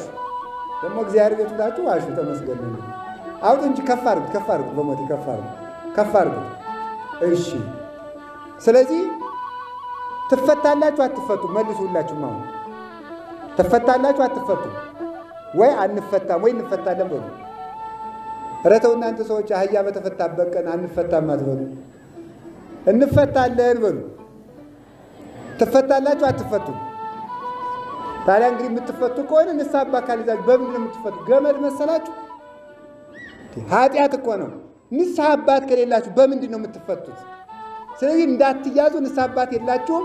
ኃጢአታችሁን እንዳትታዘዙ፣ እንዳትጠየቁ ንስሐ አባት አትይዙ። ስትወልዱ ግን የማማ ንስሐ አባት አለ፣ የአባባ ንስሐ አባት አለ። በውክልና መጽደቅ የለም። ወኩሉ ጾሮ ይጸውር። ሰው ሁሉ የየራሱን ሸክም ነው የሚሸከመው። ማን በማንም አመት አገብ ምድር ማይጸንታ ወአመይታ ድህን ወለታ። ምድር አደራዋን በመለሰች ጊዜ መሬት እናት እንኳን ልጇን አታድንም ይላል። እናት እንኳን ልጇን ከእናት የበለጠ ሩሩህ የለም። ከእናት የበለጠ አዛኝ የለም። እናት እንኳን ክርስቶስ ሲመጣ አታድንም። ሁሉም ሰው የየራሱ ሸክም ይሸከማል። ሰው ውሃ መቀዝቀዙን እሳት ማቃጠሉን ከለየበት ጊዜ ጀምሮ ንስሐ አባት ያስፈልገዋል። 7 ዓመት ከሞላው በኋላ ሰው ያለ ንስሐ አባት አይኖርም። ስለዚህ ይኸውላችሁ እግዚአብሔር ያሳያችሁ፣ ክርስቶስ ያመልክታችሁ። አሜን በሉ። ማመልከቻ እያቀረብኩ እኮ ድሮ ቢሮ ፍርድ ቤት ተዶ እንዲህ ነበር የሚለው ባለው። እግዚአብሔር ያሳያችሁ፣ ክርስቶስ ያመልክታችሁ። አሜን በሉ። ለእናንተ ነው ማመልከቻ እየጻፍኩላችሁ ነው። አህያ በተፈታችበት ዘመን ሰው አልፈታም። በጣም ነው የሚገርመው። ኧረ ተው ተፈቱ፣ ተው ተናዘዙ፣ ተው ንስሐ ግቡ። ስለዚህ ተናዘዙ፣ ልማዳችንን እንቁረጥ። እንጦንስ የተናገረውን ልንገራችሁ። ሰው ማለት የሚታረም ማለት ነው ይላል። እንዲያው በሞት የበሉ ሁላችሁም ሰው ማለት በሉ። ምን ማለት ነው? ሰው ማለት የሚታረም ነው። ሰው ማለት የሚታረም ነው እንጂ ከዚያ ውጭ ከእንስሳት ምንም ብልጫ የለውም። ምንም ብልጫ የለውም። መናገር ከሆነ የበለዓም አህያም የተናገረችበት ቀን አለ። በተአምር መነጋገር አይደለም። ሰውን ሰው ያሰኘው ታርሞ ለዘላለም ቤቱ መኖሩ ነው። የማይታረም ሰው ከእንስሳ ይብሳል። ስለዚህ ልማዳችን መፈታት አለበት። ድንቁርናችን በእውቀት መፈታት አለበት። ኃጢአታችን በንስሐ መፈታት አለበት። ከዛሬ ጀምሮ ያለ ንስሐ አባት መኖር ይብቃችሁ። እግዚአብሔር በቃ ይበለን። አህዮችን የፈታ አምላክ እኛንም ከሁላችን ተብትቦ ከያዘን ጉዳችን ሁሉ እግዚአብሔር ይፍታል። ሁላችንም ተብትቦ የያዘን ብዙ ሰንሰለት አለ። እግዚአብሔር ያን ሁሉ ይበጥስልን። ኋላ ፈተው አመጡ። አህዮቹን ለምን ትፈታላችሁ ሲላችሁ ጌታቸው ይፈልጋቸዋል። አያችሁ፣ ጌታቸው ይፈልጋቸዋል። ይህ በጣም እኔ የሚደንቀኝ ቃል ነው። ይፈልጋቸዋል ለምን ማለት ነው? ጌታቸው ይፈልጋቸዋል። እኛ ባለቤት ያለን ሰዎች ነው። ባለቤት ያለን ሰዎች ነው። ምን ማለት ይመስላችኋል? የሚያስብልን አካል አለ። ታስረንም ያስብልናል እግዚአብሔር። ዝሙት እንዳሰረን፣ ኃጢአት እንዳሰረን፣ ክፋት እንዳሰረንም እንኳን እግዚአብሔር ለኛ ማሰቡን አያውቁም። ውለን የምንገባው ተኝተን የምንነሳው በዚህ ምክንያት ነው። እግዚአብሔር ይፈልጋቸዋል። ሁላችሁም እግዚአብሔር እኔን ይፈልገኛል ማለት አለባችሁ። አይፈልገኝም ያለ ሰው ኃጢአት አይተርፈውም። እግዚአብሔር ይፈልገኛል ያለ ሰው ግን መስተካከል ይችላል። ከዚህ ውስጥ ነፍስ የገደለ ቢሆን፣ ጠንቋይ ቢሆን፣ ዘማዊ ቢሆን፣ የፈለገ እጁን በደም ነክሮ የሚኖር ሰው ቢሆን እግዚአብሔር የማይፈልገው ሰው በምድር ላይ አይገኝም። ሁሉንም እግዚአብሔር ይፈልገዋል። ለእግዚአብሔር መጥቶ የማይጠቅም ሰው የለም። እግዚአብሔር የማይወደው ሰው የለም። በምንም አይነት ኃጢአት ቢኖር ኃጢአቱ እንደ አለላ ቀይ ብትሆን እግዚአብሔር እንደ ባዘቶ ነጭ አድርጎ ይቀበለዋል። ወርቅን ከጭቃ ውስጥ አውጥቶ ወልውሎ ለዘውድ እንደሚያበቁት በኃጢአት ጭቃ የነበርነውን እግዚአብሔር ለክብር ማብቃት ያውቅበታል። እኔ አልረባም፣ እኔ አልጠቅምም፣ የሲኦል መዝጊያ ነኝ ብሎ ማሰብ ሰይጣናዊነት ነው። እግዚአብሔር የማይወደው ሰው የለም። ሳንፈልገው የፈለገን መድኃኔዓለም ስሙ የተመሰገነ ይሁን። ጌታቸው ይፈልጋቸዋል በሉ። ይፈልጋቸዋል ስትሉ ይተዋቸዋል ማለት ያ አህዮቹን ያሰራቸው ሌባ መሆኑ በዚህ ይታወቃል። ለምን? ባለቤት አይደለም ማለት ነው። ባለቤቱ ይፈልጋቸዋል ሲባል ዝም ካለ እሱ ሌባ ነው ማለት ነው። ያ ሌባ አህዮቹ የኒቆዲሞስ አህዮች ናቸው ይላሉ አባቶቻችን። ግን ከሱ ሰርቆ ያሰረ ሰው ነበረ። ያ ሰው ሌባ ነው፣ አንድም ወንበዴ ነው። ሌባ የተባለ ማን ነው? ሰይጣን ነው። ወንበዴ የተባለ ማን ነው? ሰይጣን ነው። ሌባ ሲያዩት ይሰርቃል፣ ሳያዩት ይሰርቃል። ሲያዩት ደህና ሰነበታችሁ ይላል፣ ልጠይቃችሁ መጥቼ ይላል። ወንበዴ ግን ቢያዩትም ባያዩትም ይሰርቃል። ቢያዩትም ባያዩትም ቀምቶ ይወስዳል። ዲያብሎስ ሌባም ነው ወንበዴም ነው። ሌባም ነው ወንበዴም ነው። ሌብነቱ አስመስሎ ጸጋችንን ይገፋል። ወንበዴነቱ ደግሞ ባላውያን ነገስታት፣ ባላውያን መኳንን ሃይማኖት በሌላቸው ነገስታት እያደረ ህዝብ ይጨርሳል። ሲሳካለት በስብከት በተሳሳተ ትምህርት፣ ሳይሳካለት በሰይፍ እያደረገ ክርስቲያኖች ተጨንቀው ሃይማኖታቸውን እንዲክዱ ያደርጋል። ያ ወንበዴ ዲያብሎስ ነው። ከዚያ ወንበዴ እንዲፈቱ እግዚአብሔር ስልጣን የሰጣቸው ለአባቶቻችን ለሐዋርያትና ለካህናት ነው። አህዮቹ እናት አህያና ውርንጫ አህያ ናት። እናት አህያ የተባለች አይሁድ ናቸው። እናቲቱ መጫን ለምዳለች፣ አይሁድም ህግ ለምደዋል። ውርንጫ አህያ የተባለ ደግሞ ህግ ያለመደ ሰው ነው። እስቲ ህግ ያለመደ በሉ እንጂ መጫን ያለመደ ወጣቱ አሁን የሚለውን ሰምታችኋል። አስቀድስ እንዲህ አድርግ ሲባል እኔ ይቅርታ አድርጉልኝ እንጂ ጭንቅ አልችልም ይላል። እኔ ጭንቅ አልችልም፣ እኔ እንደዚህ አይነት ነገር አይመቸኝም ይላል። እኔ በቃ እንደዚህ አይነት የጨነቀ ነገር አልፈልግም። በቃ ጌታ ተሰቀለ እንደዚህ አይነት የጨነቀ ታሪክ ራሱ አትንገሩኝ ይላል ዝም ብሎ ማለት ነው። ይሄ ምን ይባላል? ውርንጫ አህያ ይባላል። መጫን ያለመደ ማለት ነው። ይሄው ነው መጽሐፍ ላይ የተተረጎመው ነው የነገርኳችሁ ማለት ነው። መጫን የለመደ ማለት ህግ የለመደ ነው። ህግ የለመደ። ስለዚህ መጫን መልመድ አለብን። ምንድነው የምንጫነው? የእግዚአብሔር ህግ።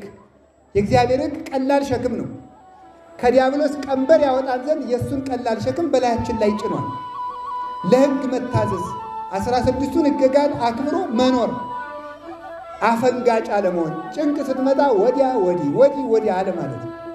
ይሄ ነው አሁን ሰው ንስሐ አባት ራሱ ሲል መርጦ ነው ያጠናል። ራሱ አባ ገሌ ቀላል ናቸው አሉ፣ ደስ ይላሉ፣ አያጋንኑም፣ ቀለል አድርገው ነው የሚሰጡ ብሏል ማለት ነው። ይሄ መጫን ያለመደው ማለት ነው። ቄስ ገሌ ግን ያስጨንቃሉ፣ 150 ስግደት ይሰጣሉ። ይሄ ማን ይዘልቀዋል? አቅቶኛል ማለት ነው የሚሻለው። ችግር የለም የሚል ሰው ችግሩ ሲጠላቸዋል ይነግራቸዋል።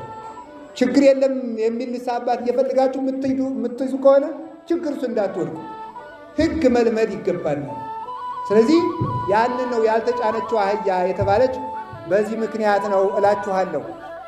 አንድም እናት አህያ የተባሉ አይሁድ፣ ውርንጫ የተባሉ አሕዛብ ህግ አልለመዱምና፣ መጸለይ አልለመዱምና፣ መጾም አልለመዱምና፣ መስገድ አልለመዱምና፣ ማስቀደስ አልለመዱምና ያልለመዱ ናቸው። ስለዚህ የእግዚአብሔርን ህግ ከቤተ መቅደሱ ነው መልመድ ይገባል። ክፉ ቀን ቢመጣ እንኳን ከክፉ ቀን መዳን የምንችለው ስንለምደው ነው። ሁሉም ይለመዳል።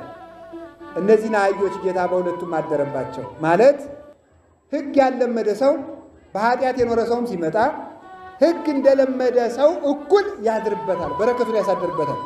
እንዲህ እንላለን፣ ይበል ፈላሲ ዘገባ ሀበ እግዚአብሔር ይፈልጠኒኑ እምሕዝቡ። ይበል ፈላሲ ዘገባ ሀበ እግዚአብሔር ይፈልጠኒኑ እምሕዝቡ። ፈላሲ ቅዳሴ ስንገባ መጀመሪያ የምንላት ናት። በዜማ ስለምትባል በግዕዝ ቋንቋን ላታውቋት ትችላላችሁ። ፈላሲ ስደተኛ ሰው ካለ እግዚአብሔር ይለየኛል አይበል ይላል። ፈላሲ ማለት ምን ማለት ነው?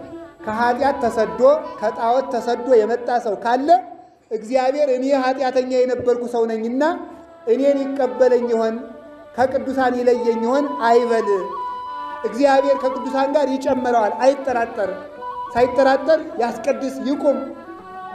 ከየትኛውም የኃጢአት ጭቃ ወጥቶ ከመጣ እግዚአብሔር ከቅዱሳን ጋር እኩል ያከብረዋልና ይበል ፈላሲ ዘገባ ከኃጢአት ተሰዶ ከወገን ተለይቶ ኃጢአቱን ከኃጢአት ሀገር ተሰዶ የመጣውን ሰው እግዚአብሔር ከወገኖቹ አይለየውም ብሎ ይነገራል።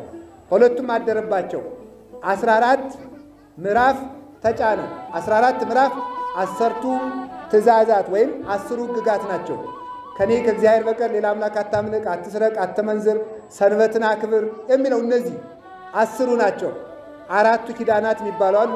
ኪዳነ ኖህ፣ ክህነተ መልከ ጼዴቅ፣ ግዝረተ አብርሃም፣ ጥምቀተ ዮሐንስ እነዚህ ናቸው 14ቱ። ሁለቱ ምዕራፎች በእናቲቱ አህያ የሄደባት ሁለቱ ምዕራፎች ደግሞ ምንድናቸው? ሰውን መውደድና እግዚአብሔርን መውደድ ናቸው። እነዚህ ሁለቱም አይቀሩም። 16ቱን ትእዛዛት 10ሩን ትእዛዛት ያከበረ 4ቱን ኪዳናት ብሉይ ኪዳንን ያከበረ ፍቅረ ቢጽና ፍቅረ ቢጽን ሰውና እግዚአብሔርን መውደድን የምታስተምር ወንጌልን የፈጸመ ሰው ካለ ከዚያ አንድ ዙር 3 ጊዜ ዙሮ አንድ ዙር በአህያዋ የሚለው አንድነት ሶስትነት ነው። የሥላሴን አንድነት ሶስትነት ያመነ ሰው ክርስቶስ አድሮበት ይኖራል ለማለት ነው። ልብሳቸውን ያነጠፉለት ምንድን ነው? ልብሳቸውን ያነጠፉለት ከአህያይቱ ላይ ልብስ የተባለ የሐዋርያት ትምህርት ነው። አንድም ልብስ የተነጠፈ ልብስ ገመናን ይሸፍናል፣ ገመና የሚሸፍን አምላክ ነኝ ሲል ነው ይላል። ገመናን የሚሸፍን አምላክ ነኝ። አሁን ሁላችንም የሰራነው ኃጢአት ግንባራችን ላይ ቢጻፍ ቆሞ የሚያስተምርም አይገኝ፣ ቁጭ ብሎ የሚማርም አይገኝ። ሁላችንም ቤታችን ደም ቁጭ ነበር የምንለው። ድሮ ጌታ ከመወለዱ በፊት ሰዎች ኃጢአት ሲሰሩ ከግንባራቸው ላይ ይወጣል። በሻሽ ሲሸፍኑት ከሻሹ ላይ ይወጣል። ቤት ውስጥ ሲገቡ ከግንቡ ላይ ይወጣ ነበር። አሁን ግን መድኃኔዓለም ክብር ምስጋና ይግባውና ሰው ሆኖ ኃጢአት በሰው መሃል ተገልጦ እንዳያዋርደን ገመናችንን ሸፈነልን። ገመናችሁን የሚሸፍን አምላክ ነኝ ሲል ልብስ ተነጠፈለት። ልብስ ይመቻል። የምትመች ሕግ ሰራውላችሁ። አንድም ይቆረቁራል። ለሥጋ የሚቆረቁር ለነፍስ የሚመች ሕግ ሰራውላችሁ ለማለት። አህያይቱ ምዕመናንን ሲወክል በአህያይቱ ላይ የተነጠፈው ልብስ የሐዋርያት ትምህርት፣ የሐዋርያት ክህነት፣ የሐዋርያት ሥርዓት፣ የሐዋርያት መሥዋዕትና የሐዋርያት ሰማዕትነትና ሕይወት ነው። ይህንን የተከተለ ሰው ይድናል። ክርስቶስ ከአህያይቱ ላይ የወጣ ልብስ ከተነጠፈባት በኋላ ነው። ከክርስቲያን ጋር ክርስቶስ የሚኖረው የሐዋርያትን ትምህርት ከተማረ፣ የሐዋርያትን ሃይማኖት ካመነ፣ የሐዋርያትን ጥምቀት ከተጠመቀ፣ በሐዋርያት ክህነት ከተፈታ፣ የሐዋርያትን መሥዋዕት ተቀብሎ ሥጋውን ደሙን ከተቀበለ፣ በሐዋርያት ሥርዓት ከጸና፣ በሐዋርያት ሕይወት ከኖረ ክርስቶስ ያድርበታል። ይህንን ስናጠይቅ ምንናለን? ወነአምን በአሐቲ ቅድስት ቤተ ክርስቲያን እንተ ላዕለ ኩሉ ጉባኤ ዘሐዋርያት፣ ሐዋርያት በሰበሰቧት በአንዲት ቤተ ክርስቲያን እናምናለን። ኦርቶዶክስ ተዋሕዶ ከሌሎቹ በክርስቶስ ስም ከተመሰረቱ ድርጅቶች ይልቅ ልዩና ቅድስት ቤተ ክርስቲያን ናት ብለን የምናምናት የኛ ስለሆነች በደጋፊነት ተነስተን ሳይሆን የሐዋርያት መሰረት ስላላት ነው። የሐዋርያት ክህነት አላት፣ የሐዋርያት መሥዋዕት አላት፣ ሥጋው ደግሞ የሐዋርያት ወንጌል ይሰበካል፣ የሐዋርያት ሥርዓትም አላት። ሁሉ በሥርዓት ነው። ኦርቶዶክስ ውስጥ የምንወለድ በሥርዓት ነው። እናቶቻችን አባቶቻችን በሥርዓት ተጋብተው በተክሊል እምናድግ በሥርዓት ነው። በ40 ቀን በ80 ቀን ተወልደን የዛሬውን ልጅ እንተውና አንድ ሕፃን ሲያድግ መጽሐፈ ሰሎሞን፣ መጽሐፈ ሲራክ፣ መዝሙረ ዳዊት እየተማረን የሚያድግ ሥርዓተ ቤተ ክርስቲያን እየተነገረውን የሚያድግ በሥርዓት እናድጋለን። በሥርዓት ያገባሉ የምታገቡት፣ በሥርዓት እንመነኩሳለን፣ በሥርዓት ክህነት እንቀበላለን፣ በሥርዓት እንፈታለን፣ በሥርዓት እንቀበራለን፣ በሥርዓት እንሞታለን። የኦርቶዶክስ ተዋሕዶ እንኳን ልደታችን ሞታችን እንኳን ሥርዓት ያለው ነው። በሥርዓት እንነሳለን። የሐዋርያትን ሥርዓት ያዙ፣ የሐዋርያትን ሃይማኖት ያዙ፣ በሐዋርያት ክህነት ተመሩ፣ የሐዋርያትን ትምህርት ተማሩ፣ የሐዋርያትን ሃይማኖት እመኑ፣ የሐዋርያትን ቁርባን ቁረቡ እና ክርስቶስ ከእናንተ ጋር ይሆናል ለማለት ልብስ ተነጠፈበት። አሁን ክርስቲያን መሆናችን ይሄ ነው ልኩ። እስቲ ጨርቅ የሐዋርያት ልብስ በሉ። የተለጠፈባት ምንድን አህያ በሉ። አዎ ምን ማለት ነው? የሐዋርያት ልብስ ማለት አሁን የዘረዘርኳቸውን ክርስቲያን የሚባለው አሁን የዘረዘርኳቸውን የሐዋርያትን የያዘ ነው። የሐዋርያት ሃይማኖት በሉ፣ የሐዋርያት ጥምቀት፣ የሐዋርያት ቁርባን፣ የሐዋርያት ክህነት፣ የሐዋርያት ሥርዓት፣ የሐዋርያት ሥርዓት ሕይወት፣ የሐዋርያት ሕይወት በሉ። እንዲህ ያለ ሰው ክርስቲያን መመዘኛው ይሄ ነው ማለት። በዚህ ሥርዓት የሚኖር ሰው ክርስቲያን ነው። በዚህ ሰው ክርስቶስ አብሮት ይኖራል። በዚህ ሰው ላይ ሰይጣን የማደር እድል ፈንታ የለውም። ለምን? ተፈቷላ። ተፈቷልና ወንበዴው በዚህ ሰው ላይ የኔ ነው ማለት አይችልም። ሌባ ነው። የሐዋርያት ልብስ ያልተነጠፈባት አህያ ግን የክርስቶስ አይደለችም። ይሄ የሌለው ክርስቲያን ክርስቲያን አይባልም። ከዚያስ እታች ደግሞ ልብ ብላችሁ ስሙ፣ እየጨረስን ነው። ልብሳቸውን ደግሞ አነጠፉለት ምዕመናን። እነዚህ ደግሞ የሐዋርያት ተከታዮች ያስተማሩት ትምህርት ነው። የሐዋርያት ተከታዮች ያስተማሩት ትምህርት ሐዋርያውያን አበው ይባላሉ። ዛሬ አሁን ለምሳሌ ስትሰሙ ማንኛውም ሰው አሁን ዛሬ ሰባኪ ሆኗል። ማንኛውም ሰው ከየት ተምረሃል የሚለው የለም። ማን ነው የሾመ ክህነት የሰጠህ ማን ነው የሚለው የለም።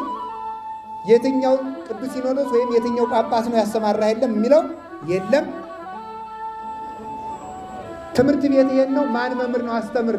ማን እንደላካቸው የማይታወቁ ሰዎች ቆብ ስላላቸው ብቻ፣ ቀሚስ ስለለበሱ ብቻ፣ መስቀል ስለያዙ ብቻ፣ ዲያቆን ቄስ የሚል ስም ስለያዙ ብቻ ደጋፊ ማፍራት ይጀምሩና ከዚያ በኋላ እነዚህ ሰዎች ልክ አይደሉም መባል ሲጀመር እነዚያ ሰዎች ሳያውቁ መጀመሪያ ያገኙትን ሰው ትክክል ሆነ ስተት መጀመሪያ ለያዘው ዕውቀቱ ይጋደላልና እገሌን ከነካችሁብን እንሞታለን ማለት ይጀምራል ማለት ነው።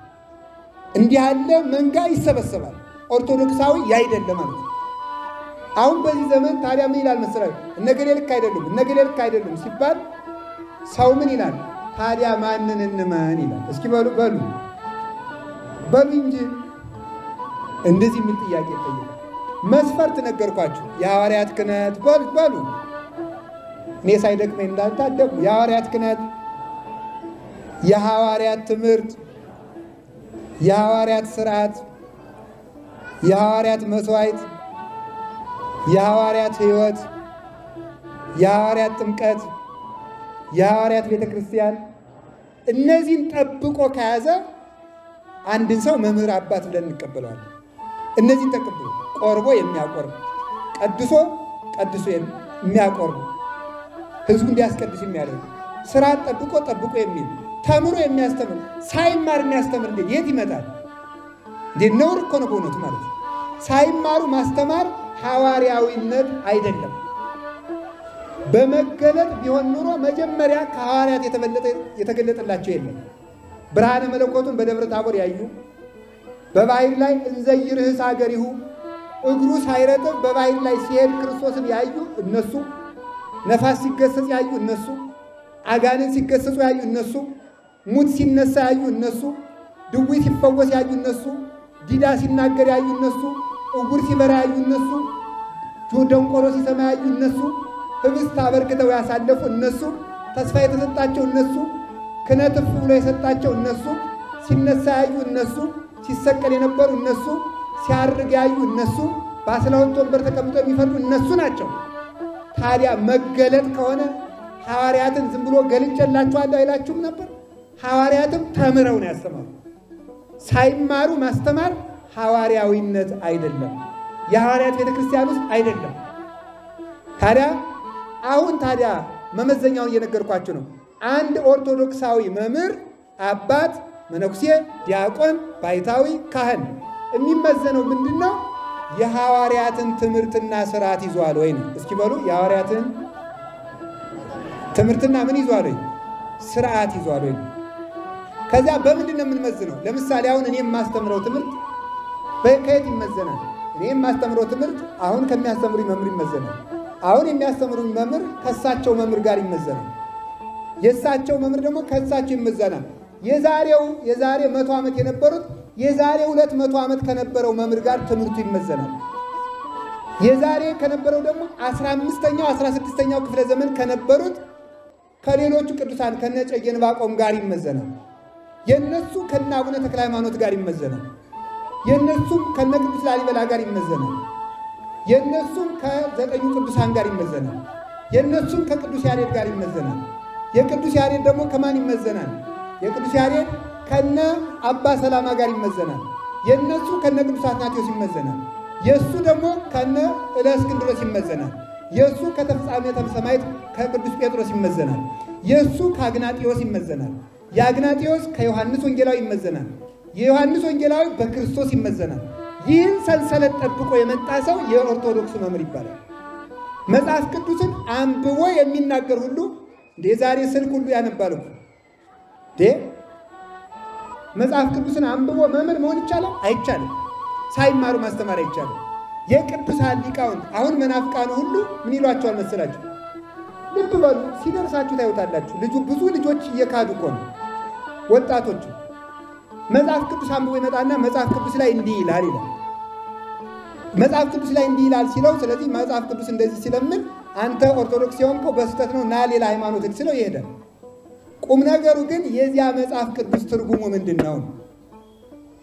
ለምን ስትሉኝ ይሄ መጽሐፍ ቅዱስ አሁን እኔ እየተረጎምኩላችሁ አህያ የተባለ እንዲህ ነው፣ ውርንጫ የተባለች ይችናል። ትርጉሙ እንደዚህ ለመሆኑ ማስረጃ ምንድን ነው ብትሉኝ፣ በዘመኑ ከሐዋርያት ተምረው እንዲህ ማለት ነው ብለው የተረጎሙ የሁለተኛው ክፍለ ዘመን ሊቃውንት ድርሳን ቤተክርስቲያኒቱ ውስጥ አለ። የአንደኛው ክፍለ ዘመን ድርሳን ቤተክርስቲያኒቱ ውስጥ አለ። የምንተረጉመው በዚህ ነው። አንድ ሰው በዘመን የቀደሙ በቅድስና የቀደሙ በኑሮ የቀደሙ አባቶች አሉ። በዘመን የቀደሙ በዘመኑ ተገኝተው ትርጉሙ ምን ማለት እንደሆነ የተረዱ፣ በቅድስና የቀደሙ የተማሩትን ከእግዚአብሔር በቅድስና ያረጋገጡ፣ በኑሮ የቀደሙ ስነ ምግባራቸው የተቃናላቸው አባቶቻችን አሉ የተረጎሙት። ስለዚህ አሁን ዛሬ የሚያስተምረው ለምሳሌ አንድ ጥያቄ አንድ ሐሳብ ለምጣላችሁ። ያመነ በሉ የተጠመቀ ይድናል። አሁን እኔ ይሄን ሰው አይ በምንድን ነው የምንጠመቅ የሚል ጥያቄ ሲነሳ ግማሾቹ የፕሮቴስታንት ተከታዮች በውሃ ነው ይላሉ። ግማሾቹ ደግሞ አይ ክርስቶስ ውሃ ነኝ የሕይወት ውሃ ነኝ ስላለ የኢየሱስን ስም ካመን ጥምቀት አያስፈልገንም፣ ስሙ ራሱ ውሃ ስለሆነ በስሙ ተጠምቀናል ይላሉ። ግማሾቹ ደግሞ የእግዚአብሔርን ቃል የሚያነብሰው ከውሃ ዳር እንደተተከለ ዛፍ ነው ስለሚል ቃሉን ካነበብ ቃለ እግዚአብሔር ራሱ መጽሐፍ ቅዱስ ራሱ ጥምቀት ይሆነናል ይላሉ። ተመልከቱ። አሁን እንደዚህ አይነት ትርጉም መጣ። ትክክለኛው እንደማን ነው በሉ ንገሩኝ እስኪ። ትክክለኛው በሉ እሺ። ሶስት አይነት ቸርቾች ቢኖሩ እነዚያ ቸርቾች አንዱ በውሃ ነው አለ። አንዱ ስሙ ብቻ ስሙ ነው ውሃ እንጂ ውሃ አያስፈልግም አለ። አንዱ ደግሞ መጽሐፍ ቅዱስ ነው አለ። ታዲያ ምን እናለ? እንደማን ነው ትርጉሙ ሲባል ትርጉሙ እንደ ሐዋርያትና እንደ ሐዋርያት ተከታዮች። እስኪ እንደ ሐዋርያትና በሉ እሺ፣ ቀጥሉ። እንደ ሐዋርያት ተከታዮች። እንደኛ ዘመን አይደለም። እኛ ያገኘ ነው እኛ የፈለሰፍነው እምነት የለም። እንደ ትናንትናው ነው የምናምን እንጂ ዛሬ ጀምረን የምናምነው ሃይማኖት የለም። ስለዚህ ሐዋርያት በምን አጠመቁ? በውሃ በሉ እንጂ። ስለዚህ ትርጉሙ በምን ይሆናል? አሁን በውሃ በሉ። ምክንያቱም ሐዋርያት በውሃ ስላጠመቁ። ክርስቶስ የተጠመቀ በምንድን ነው? በውሃ ነው። ስሙ ውሃ ከሆነ ጥምቀት ስሙ ቢሆን ኖሮ ውሃ እሱ ውሃ ነው፣ የሕይወት ውሃ ነው። ግን መጠመቅ በውሃ እንደሆነ ሲያጠይቅ ራሱን በውሃ ተጠምቋል። ሌላም እንደዚህ ያለ የመጽሐፍ ቅዱስ ትርጉም በጣም ብዙ ነው ያለ። ቁርባን ብትሄዱ አንዳንዶቹ የለም ቁርባን ያለው ስሙ ነው፣ እኔ የሕይወት እንጀራ ነኝ ሲል ስሙን ስንጠራ ቆርበናል ይላል። ደግሞ አንዳንዶቹ ምን ይላሉ ደግሞ አይ መታሰቢያ ያለ በሱ ስም እንደው ዝም ብለን እንጀራ ቆርሰን ከበላን ከቃሉ ጋር ናችሁ። እግዚአብሔር ከሁላችን ጋር ይሁን። ስለዚህ አንዳንዶቹ አይ ስሙ ቁርባን ነው ይላሉ። አንዳንዶቹ ደግሞ የጌታ እራት ብለን ዳቦ ከበላን ቆርበናል ይላሉ። ታዲያ ትርጉሙ እንደማን ነው ሲባል እንደ ሐዋርያትና በሉ እንደ ሐዋርያት ተከታዮች በሉ እንደ ሐዋርያት ተከታዮች። ምክንያቱም ጌታ ለሐዋርያት ማቴዎስ ወንጌል ምዕራፍ 26 ቁጥር 26 ላይ ምንድን አላቸው? ይህ ህብስቱን አንስቶ ይህ ሥጋዬ ነው ያላቸው። እስኪ ይህ ሥጋዬ ነው በሉ። ስለዚህ የምንቆርበው ምኑን ነው ማለት ነው? ስጋውን ስሙን ጠርቶ ብቻ ቁርባን የለም። ወይኑን አንስቶ ይህ ደሜ ነው ያለው። ደሙን ነው የምንቆርበው እንጂ ስሙን ቆረብኩ አይባልም። ይህንን ያስተማሩት እነማን ናቸው? ቅዱሳን ሐዋርያት ናቸው። ያንን ደግሞ በምን አገኘው? በሐዋርያውያን አበው። ተላውያን አሰረ ፍኖቶሙ ለሐዋርያት፣ ተላውያን አሰረ ፍኖቶሙ ለሐዋርያት ይባላሉ። የሐዋርያትን መንገድ የተከተሉ ደግሞ ከነሱ የተከበሩ ሊቃውንት። የክርስትና ሃይማኖት እንደ ሰንሰለት ነው የሚባለው። ለዚህ ነው እንደ ሰንሰለትና እንደ እናት ጡት ነው የሚባለው። የእናት ጡት የመጀመሪያው ልጅ ባደገበት ጡት የመጨረሻው ልጅ ያድግበታል። የመጀመሪያ ልጆች ሐዋርያት ናቸው። የመጨረሻ ልጅ በዚህ ዘመን ያለ ነው። ሳይለወጥ ያን ሰንሰለት ጠብቆ መምጣት አለበት። የዛሬው ሌላ የትናንት ነው። እናት 10 ልጅ ብትወልድ 10 ልጅ ከደረቷ አታወጣም። በዚያው ጡቷ ነው ሁሉ ልጆቿን የምታሳድግ። ለቤተ ክርስቲያን በየዘመኑ የሚበቅል ጡት የላትም። ሁለት ጡት ነው ያላት፣ ብሉይ ኪዳን፣ አዲስ ኪዳን። ትናንትናዎቹ የጠባሁትን ነው የምንጠባ። ሰው ሆኖ የአሳማ ጡት እየጠባ የሚያድጋለን። ሰው ሁሉ የአንበሳ ጡት የሚጠባ የለም። ሰው ሆኖ በአህያ ጡት የሚያድግ የለም። ሰው ከሆነ የእናቱን ጡት ነው የሚጠባ። ኦርቶዶክስ ከሆነ የኦርቶዶክስን ጡት ጠብተን ነው የምናድገው። ስለዚህ ቅዱሳን ሐዋርያት ያስተማሩት ትምህርት ምን ተባለ? ልብስ ተባለ። በሉ ልብስ በሉ። ደግሞ ታች ያሉት ደግሞ የእነሱ ተከታዮች ያስተማሩት ከአባቶቻችን ኅብረት አያውጣን እግዚአብሔር፣ ከአባቶቻችን ኅብረት አያውጣን። በየዘመናት አሁን ልብ ብላችሁ ስሙኝማ። ለምሳሌ በ16ኛው ክፍለ ዘመን ፕሮቴስታንቲዝም ወይም ፕሮቴስታንት በማርቲን ሉተር አማካኝነት ከካቶሊክ ተገንጥሎ ከወጣ በኋላ አሁን በፕሮቴስታንት ስም 35,000 ቸርች ተመስርቷል። 35,000 ሁሉም የተለያየ እምነት ነው ያለው፣ የተለያየ አስተምህሮ ነው ያለው። የኦርቶዶክስ ግን ይሁ ዛሬ የምንለውን የዛሬ 500 ዓመት ሄዳችሁ ይሁት መጽሐፎቹ አሉ። ታሪክ ምስክር ነው። ዛሬ የምንለውን የዛሬ 1000 ዓመት ሄዳችሁ አጥኑት። ዛሬ የምናደርገውን የዛሬ 2000 ዓመት ሄዳችሁ አጥኑት። ዛሬ የምናምነውን በአብርሃም ዘመን ሄዳችሁ ይሁት አንድ ነው። ለምን? ኢየሱስ ክርስቶስ ትናንትም ዛሬም ያው ነውና። እስኪ በሉ ኢየሱስ ክርስቶስ በሉ። ትናንትም ዛሬም እስከ ዘላለሙ ምንድን ነው? ያው ነው፣ አይለወጥም። ዕብራውያን 13 ቁጥር 8 ላይ ሌላው ልብሳቸውን ሐዋርያት ከአህያይቱ ላይ ልብስ ሲያነጥፉ ሰዎች ደግሞ ለአህያይቱ ምን አነጠፉ? ጨምር ንገሩኝ። ልብስ ታድላችሁ እኮ ነው። እኛ ስንማር ሌላ ምስጢር አለው። በስንት ተረጎሙት የኔታ እንደምን እናንተ ደግሞ ቶሎ በጨረሰ ነው የምትሉ። ተመስገን እኮ ነው። እሺ እንደዚህ ያለ ተመስገን። እኛ ደግሞ ሌላ ሶስተኛ አለው ነው የምንል። ስለዚህ ግን ጨርሻለሁ፣ አይዟችሁ፣ አይፈረድባችሁም። ታዲያ ምን አለ? ሐዋርያት አነጠፉ፣ ደግሞ ከሐዋርያት በታች አነጠፉ። ምን ማለት ነው? ከሐዋርያት ለአህያይቱ ሲያነጥፉ፣ ከአህያይቱ በላይ ሲያነጥፉ፣ ህዝቡ ደግሞ ለአህያይቱ አነጠፉ። ምን ማለት ይመስላችሁ?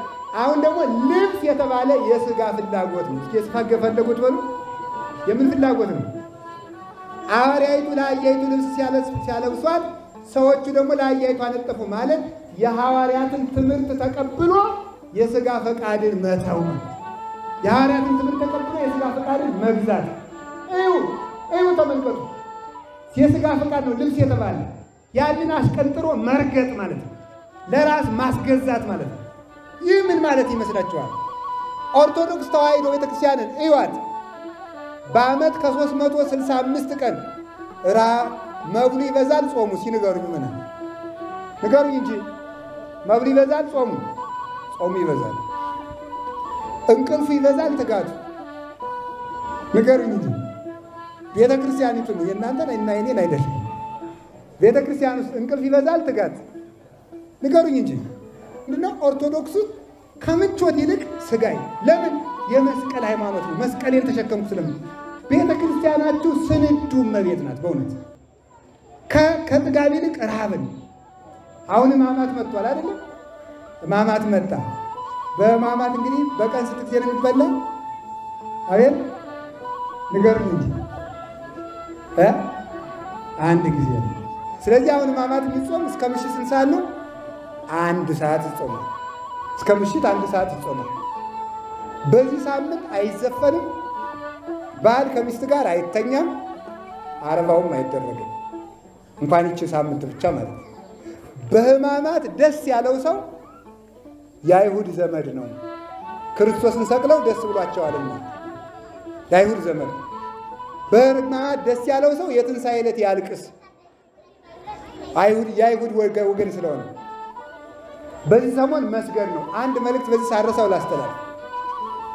በሕማማት ሳምንት በዓል ቢመጣ ይሰገዳል። እሺ፣ ሚካኤል ቢሆን እመቤታችን ብትሆን ባለ እግዚአብሔር ቢሆን ይሰገዳል። በዓሉን እየሻር ነው ሳይሆን በዚህ ሳምንት የሚመጣ በዓል የሚከበረው በስግደት ነው። እየሰማችሁኝ ነው? የዚህ ሳምንት በዓል የሚከበር በምንድን ነው? በስግደት ነው የሚከበረው። በስግደት እያከበር ነው እንጂ እየሻር ነው አይደለም። ስቅለት አብይ በዓል ነው። ስቅለት አብይ በዓል ነው። የስቅለት ዕለት እንሰግዳለን። ከስቅለት የሚበልጥ በዓል የለም። ስለዚህ የስቅለት ዕለት እንሰግዳለን። እመቤታችን ናት፣ ባለ እግዚአብሔር ነው። ሚካኤል ባለቤቱ በተሰቀለበት ቀን እዚያ የበለጠ በዓል የለም፣ እንሰግዳለን። ስለዚህ ይሰገዳል ነው። እንዳትከፋፈሉ ቤተክርስቲያን ላይ የትም ቦታ ሄዳችሁ ከዚህ በኋላ መጻሕፍት ያሉት በጉባኤ ቤት የሚተረጎሙ ይኸው ነው። እንግዲህ ምንም በዓል ቢመጣ በሕማማት ብቻ ነው እንጂ በሌላ ጊዜ በበዓል አይሰገድም። ሰማችሁ? ስለዚህ አሁን ይኸው ሁሉ የምንሰቃየው ለምንድን ነው? ለምንድን ነው ያህል አንድ ጥያቄ ልጠይቃችሁ። ቆይ ጅብ ታውቃላችሁ? እሺ መልሱልኝ። ከጅብና ከሰው ማን ነው ሆዳም? ጅብ አሉ። ከዝሆንና ከሰው ማን ነው ሆዳም? እሺ ከአሳማና ከሰው? ኧረ መልሱልኝ። እሺ በጣም ጥሩ። አሁን ከአህያና ከሰው ማን ነው ሆዳም? ከፈረስና ከሰው ባሉ እንጂ ከግመልና ከሰው ግመል። አሁን ደግሞ አንድ ጥያቄ ልጠይቃችሁ። ከሰውና ከአህያ ማን ነው ጌታ? ሰው በሉ። ደግሞ ከጅብና ከሰው አቤት። ከአሳማና ከሰው፣ ከዝሆንና ከሰው። በጣም ጥሩ። አሁን ጌታ ነው ብዙ መብላት ያለበት? አገልጋይ ነው ብዙ መብላት ያለበት? ንገሩኝ እንጂ። ጌታ ነው አገልጋይ ነው ብዙ የሚበላ? አዲያው የአራዊት ጌታ እኛ ከሆን እኮ እነሱ እንዴት በመብል ይበልጡና? ይህንን ቅዱስ እንጦንስ ነው የተረጎመው። አሁን እንግዲህ በሎጂክ አምናለሁ እንደሚለው እንደዚህ ዘመን ሰው ቢሆን አይ ይሄ ፌር አይደለም፣ እግዚአብሔር አዳልቶብናል። ምክንያቱም እኛ የጅብ ጌታ ከሆን እንዴት ጅብ ከኛ የበለጥ ይበላል ብሎ ይህንን መብት ብሎ ሊሟገትበት ይችላል። ሰው ሲጀል ጅልነት ሁሉ እውቀት ይሆናል። ምን ማለት ይመስላችኋል? ጅብ ለሰው ይገዛል፣ ገዢው የሰው ልጅ ግን ከጅብ ያነሰ ይበላል። የሰው ክብሩ ሆድ አይደለምና ይላል እንጦንስ። እስኪ በሉ የሰው ክብሩ በሉ ምን አይደለምና? ሆድ አይደለምና። እኛ ሌላ ክብር ስላለን ለሰማዩ ክብር ስንል የምድሩን እየቀነሰች የምታኖር ቤተ ክርስቲያን አለችን። የሥጋ ፈቃዳችሁን ግዙ፣ ለሐዋርያት ትምህርት ብላችሁ ግዙ። ሐዋርያት ከላይ ሲያነጥፉ እናንተ ከታች አንጥፉ ማለት ሐዋርያት ሲያስተምሯችሁ እናንተ የሥጋ ፈቃዳችሁን ቀንሱ ብሏል። ሥጋችንን ገዝተን ለመዳን ያብቃን። እዚያ ደግሞ ምን አነጠፉለት? የመጨረሻ አንቀጻችን ነው።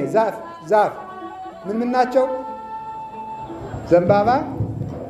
ይሄ ዘንባባ ነው። ይሄ ጫፉ ላይ ይዋጋል አይደል እንዴ? ጫፉ ላይ ይዋጋል። ምንድነው? አሸናፊ እግዚአብሔር ነህ ማለት ነው። እስኪ በሉ አሸናፊ እግዚአብሔር ነህ። አንተ ነው የምትወጋልን። ማንን? ሰይጣን። ስለዚህ ምን አደረገ? ክርስቶስ ሙቶ በሞቱ ሞትን ወግቶ አሸነፈ። ክርስቶስ አምላክ ነው የምንለው ሌላ ቢሆን ኑሮ ነቢይ ቢሆን ኑሮ ነቢይ በሞቱ ሞትን ማሸነፍ አይችልም። ክርስቶስ ግን አምላክ ስለሆነ በሞቱ ሞትን ድል ነሳና ሞት ሆይ መውጊያ ወዴት አለ ብለን በሞት ላይ እንድንፎክር አደረገ። ስለዚህ ክርስቶስ ምን አደረገ? ይሄ የሚደረግበት ምክንያት አሸናፊ እግዚአብሔር ነህ። እስኪ በሉ አሸናፊ እግዚአብሔር በሉ። አጋንንትን አላሸነፈም? ሞትን አሸንፎና ላዛርን ከሞት አላስነሳም? ራሱ ሞትን አሸንፎ አልተነሳም? ተነስቷል። ስለዚህ ክርስቶስ ምንድን ነው? አሸናፊ ነው። ሁለተኛ ደግሞ የዘንባባን ግንድ እሳት ብታቃጥሉት ለብልቦ ይተባዋል እንጂ ጨርሶ አይበላውም። ለብልቦ የተዋለ ጨርሶ አይበላው። ምስጢሩ ምንድነው? ጨርሶ የማትታወቅ የማትመረመር አምላክ ነህ ማለት ነው። እስኪ የማትመረመር አምላክ ነህ በሉ። የማትመረመር አምላክ ነህ። እንደገና ደግሞ ዘንባባ የደስታ ምልክት ነው፣ የማግኘት ምልክት ነው። አብርሃም ይስሐቅን ሲወልድ፣ ይስሐቅ ያዕቆብን ሲወልድ ዘንባባ ይዞ እግዚአብሔርን አመስግኗል እና አንተ ተድላ ደስታችን በአንተ የሚፈጸምልን ፍስሐ ኩሉ ዓለም ነህ ሲሉ ዘንባባ ይዘው አመስግነውታል። ተምር ይዘው ለምን አመሰገኑት? ተምር ከፍ ያለ ነው፣ ከፍ ያለ ነው። አይታችሁ ታውቃላችሁ አይደለም? ከፍ ያለ ነው፣ ቁመቱ ትልቅ ነው። እኔም አይቼዋለሁ። ኢየሩሳሌም በብዙ ተምር ይመረታል። ታዲያ ከፍ ያለ ነው። አንተ ልዑል እግዚአብሔር ነህ ማለት ነው። እስኪ በሉ ጠባብ ደረት አጭር ቁመት ይዘህ ተወልደህ ብንዳስስም ለእኛ ብለህ በምድር ብትመላለስም አንተ ልዑል እግዚአብሔር ነህ፣ የፍጥረታት ጌታ፣ የአማልክት አምላክ፣ የጌቶች ጌታ ነህ ለማለት ተምር ይዘው አመሰገኑ። የተምር ፍሬው በእሾህ የተከበበ ነው። አንተም ጌትነትህ አይመረመርም። ተምር ውስጡ ፍሬው አንድ ነው። ለምሳሌ የሮማን ፍሬ ብታዩ ሮማን ውስጡ በጣም ብዙ ፍሬ ነው ያለው። ተምር ግን ላይኛውን ቅርፍቱን በልታችሁ ውስጡ ስታዩ ስንት ፍሬ ነው ያለው? አንድ ፍሬ። አንተም ተቀዳሚ ተከታይ የሌለህ የአብ የባሕሪ ልጅ ነህ። እስኪ ተቀዳሚ ተከታይ የሌለህ በሉ። የአብ በሉ የባሕሪ ልጅ ነህ። እኛ የአብ ልጆች ነን አይደለን? ነን። በምን? በጸጋ በሉ። ክርስቶስ ግን የባሕሪ ልጅ ስለሆነ ብቸኛ ልጅ፣ ብቸኛ ልጅ፣ ብቸኛ አምላክ፣ ከብቻው ከአብ የተወለደ ብቸኛ አምላክ፣ ከብቻዋ ከድንግል የተወለደ ብቸኛ አምላክ ስለሆነ ከዚህ የተነሳ ወልድ ዋሕይ ነህ። አንድም ዋሕደ ባሕሪ ነህ፣ አንድ ባሕሪ ነህ። እስኪ አንድ ባሕሪ ነህ በሉ። አንድ ከካቶሊክ የምንለየው ይሄ ነው። ካቶሊክ ሁለት ባሕሪ ነው የምትለው፣ እኛ አንድ ባሕሪ ነን ነው። አንድ ባሕሪ ነው። የደከመም ያው እሱ ነው፣ ያሸነፈም እሱ ነው። ያንቀላፋም ያው እሱ ነው፣ ባሕሪ የገሰጸም እሱ ነው። የተራበም ያው እሱ ነው፣ ህብስት አበርክቶ ያጠገበም እሱ ነው። የተጠማም እሱ ነው፣ ውሃውን ጠጅ አድርጎ ያረካም እሱ ነው። የጠየቀም እሱ ነው፣ ሳይጠይቅ ያወቀም እሱ ነው። የታመመም እሱ ነው፣ የታመሙትን የፈወሰም እሱ ነው። የሞተም እሱ ነው፣ ሙታንን ያስነሳቸው ሞትን ያሸነፈውም እሱ ነው። በጠባብ ደረት የተወሰነውም እሱ ነው፣ በሰማይ ከአባቱ ጋር የሚመሰገነውም እሱ ነው። የሚደክመውም እሱ ነው፣ ኃያሉም እሱ ነው። የወደቀውም እሱ ነው፣ ትንሣኤያችንም እሱ ነው። ስለዚህም ተባለ አንድ ባሕሪ ክርስቶስ በሉ እንጂ አንድ ባሕሪ ክርስቶስ ከሁለት የማይከፈል ነይነሳ ይንፈልጦ ለአሐዱ ክርስቶስ ሀበክሌቱ ህላውያት ወይ ሀበክሌቱ ገጻት ይላል። ተመልከቱ። አንድ ክርስቶስን ወደ አንድ ወደ ሁለት አካል ወደ ሁለት ባሕሪ ወደ ሁለት ክፍል አንከፍለውም ብሎ ይነገራል። ከቃሉ ጋር ናችሁ። ከዚያ ደግሞ ምን ይዘው አመሰገኑት? አንድ ዛፍ ቀረን። አይዟችሁ አቤት ወይራ ጽኑ ነው፣ አንተም ጽኑ አምላክ ነህ ማለት ነው። እስኪ ጽኑ አምላክ በሉ። ጽኑ አምላክ ነህ። ተመልከቱ። ትጉ ዘይደቅስ ፈጣሪ ምን አለ? ዘይደክም እግዚ ስሉጥ ላይለ ኩሉ ይላል። ተመልከቱ። ትጉ ዘይደቅስ የማያንቀላፋ ትጉ። ተመልከቱ። የማያንቀላፋ ትጉ፣ የማይደክም አምላክ እግዚ ስሉጥ ላይለ ኩሉ በሁሉ ላይ የሰለጠነ ማን? ክርስቶስ በሁሉ ላይ የሰለጠነ አጋንንትን በእግዚአብሔር ስም ብሎ ሳይሆን የሚያዛቸው እኔ እላችኋለሁ ብሎ። አይ ጋኔን ማውጣትማ ነቢያት ሳውጥተው እንዳይባል እሱ በቃሉ ሙት ማንሳትማ ኤልሳስ አስነስቶ የለ እንዳይባል እሱ በእግዚአብሔር ስም ብሎ ሳይሆን በገዛ ቃሉ ሕግ ሲያስተምር እንደ ነቢያት ከመዚህ የእግዚአብሔር አዶናይ ከመዚህ የእግዚአብሔር ለኩሉ ይመልክ ብሎ ሳይሆን እኔ እላችኋለሁ ብሎ ሕግን የሰራ ባሕር ገብቶ ባሕር የምትታዘዝለት፣ ነፋሳት የሚደነግጡለት፣ ድንጋይ ያመሰግነው፣ መቃብራት በደም የተከፈቱለት፣ አለት በደሙ የተሰነጠቀለት፣ ፀሐይ የጨለመችለት፣ ጨረቃ ደም የለበሰችለት፣ ከዋክብት ብርሃናቸውን ነስተው የረገፉለት፣ ምድር የተንቀጠቀጠችለት፣ ሞት የሚፈራው ሁሉን የሚችል እርሱ ክርስቶስ ነው። ሁሉ የሚቻለው ጽኑ አምላክ ነውና ምን አደረገ? ወይራ ይዘው አመሰገኑት አላችሁ። ወይራ ብሩህ ነው። እስኪ ወይራ ብሩህ ነው በሉ። አንተም የብርሃን አምላክ ነህ፣ የብርሃን አምላክ ነህ፣ ብርሃን ነህ፣ ዝገታችን የምታረቅ ወይራ ብሩህ ነው ሲባል ይሄ የኛ ሀገር ወይራ ያፈራል፣ የእስራኤል ወይራ ነው የሚያፈራ። የእስራኤል ወይራ ዘይት፣ የወይራ ዘይት የሚባል ታውቃላችሁ አይደለም? የእነሱ ሀገር ስለሚያፈራ ነው። ስለዚህ ያ መብራት ይሆናል። አንተ ብርሃናችን ነህ ማለት ነው። ወይራ መስዋዕት ይሆናል። አንተ መስዋዕታችን ነው ማለት ነው። ልቡናችን የምታበራልን መስዋዕት ልትሆንልን መጣ፣ ልታጸናን መጣ፣ ልታበራልን መጣ፣ ጨለማችንን ገፈፍክልን በማለት ወይራ ይዘው አመሰገኑት። ከቃሉ ጋር ናችሁን? እግዚአብሔር ከሁላችን ጋር ይሁን። ሌላው በዚህ ሐዋርያት ጨርቅ ሲያነጥፉ እዚያ ደግሞ ቆርጠው ያመጡ ማለት ፍሬ ከሌላቸው ከአሕዛብ የተገኘ ስነ ምግባር ነው ይላሉ። እንግዲህ መጨረሻ ላይ በፊት የሚሄዱትም በኋላ የሚከተሉትም ምን እያሉ አመሰገኑ? ሆሳዕና በሉ እንጂ ሆሳዕና ለወልደ ዳዊት በሉ፣ ለዳዊት ልጅ በሉ። በአማርኛ መድኃኒት መባል ይገባዋል በሉ። ለማን ልጅ? ለምንድን ነው ለዳዊት ልጅ መድኃኒት መባል ይገባዋል የምንለው? ክርስቶስ የሰው ልደት ስለተወለደ እሱ አያድንም እንዳይሉት፣ እንደ ነቢያት እንደ ሐዋርያት ነው፣ እንደ ማንኛውም ጻድቅ ነው እንዳይሉት ለዳዊት ልጅ መድኃኒት መባል ይገባዋል። እርሱ መድኃኒት ነው፣ አዳኝ ተብሎ መመስገን ይገባዋል፣ ያድናል። አሁን አንዳንድ ሰው አለ በጣም ምን ይላሉ መሰላችሁ? አንዳንድ ወንድሞቻችን በሌላ እምነት የሚኖሩ ወንድሞቻችን እኔ ከክርስቲያኖች መጽሐፍ ቅዱስ ውስጥ ኢየሱስ ክርስቶስ እኔ አምላክ ነኝ የሚል ቃል የሚያሳየኝ ካለ እኔ ዛሬ ክርስቲያን ሆናለሁ የሚል ቃል የሚናገሩ ወንድሞቻችን አሉ። ምስጢሩ ግን ምን አለ? ሆሳዕና። እስኪ መድኃኒት በሉ። መድኃኒት የሚባል ማን ብቻ ነው? እግዚአብሔር በሉ እንጂ። መድኃኒት የሚባል ማን ብቻ ነው? እግዚአብሔር ነው። እሱ መድኃኒት ተብሎ ሲመሰገን ምስጋናውን የተቀበለው ለምን ይመስላችኋል? መድኃኒት ነኝ፣ አዎ መድኃኒት ነኝ ማለቱ ነው። ፈጣሪ ነኝ ማለቱ ነው። ከዚያ አስተመልከቱ። ሆሳዕና ለዳዊት ልጅ ተብሎ የተጨመረለት ከሰው ስለተወለደ መድኃኒት ያላደለ እንዳይመስልህ፣ አምላክ ያላደለ እንዳይመስልህ፣ ተራ እንዳይመስልህ፣ ነቢይ እንዳይመስልህ፣ ጻድቅ እንዳይመስልህ፣ እርሱ የሚያድን አምላክ ነው፣ ድነትን የሚሰጥ አምላክ ነው ለማለት ሆሳዕና ለወልደ ዳዊት። ቡሩክ ዘይመጽእ በስመ እግዚአብሔር ብዙ ትምህርት ነበረው። ቡሩክ ዘይም በእግዚአብሔር ስም የሚመጣ የተባረከ ነው አለ። እግዚአብሔር አባቱ መስክሮለት ራሱ እግዚአብሔር ነኝ ብሎ የሚመጣ ራሱ እግዚአብሔር ነኝ፣ እኔ ሕይወት ነኝ አለ። ሕይወት እኮ እግዚአብሔር ነው። ሕይወት እግዚአብሔር ነው። እኔ ሕይወት ነኝ፣ መድኃኒት ነኝ። ሕዝቡን ከኃጢአታቸው ስለሚያድናቸው ኢየሱስ ተብሏል። ኢየሱስ ማለት መድኃኒት ነው። ክርስቶስ ማለት ንጉሥ ነው። ዛሬ እየተዘመረለት የገባ ንጉሥ ስለሆነ ነው ይላል ቅዱስ ዮሐንስ አፈወርቅ። ንጉሥነቱን ዛሬ አስመሰከረ። አዳኝነቱን ፈውሶ አስመሰከረ። ትንሣኤነቱን ሙት አስነስቶ እሱም ተነስቶ መሰከረ። ስለዚህ እግዚአብሔር አብ መስክሮለት ራሱም ደግሞ እግዚአብሔር ነኝ ብሎ የሚመጣ መርገመ ሥጋ መርገመ ነፍስን የሚያርቅ በረከተ ሥጋ በረከተ ነፍስን የሚያድል ክቡር ምስጉን የባሕርይ አምላክ ነው ክርስቶስ። ሆሳዕና በአርያም በመላእክትም ሊመሰገን ይገባዋል።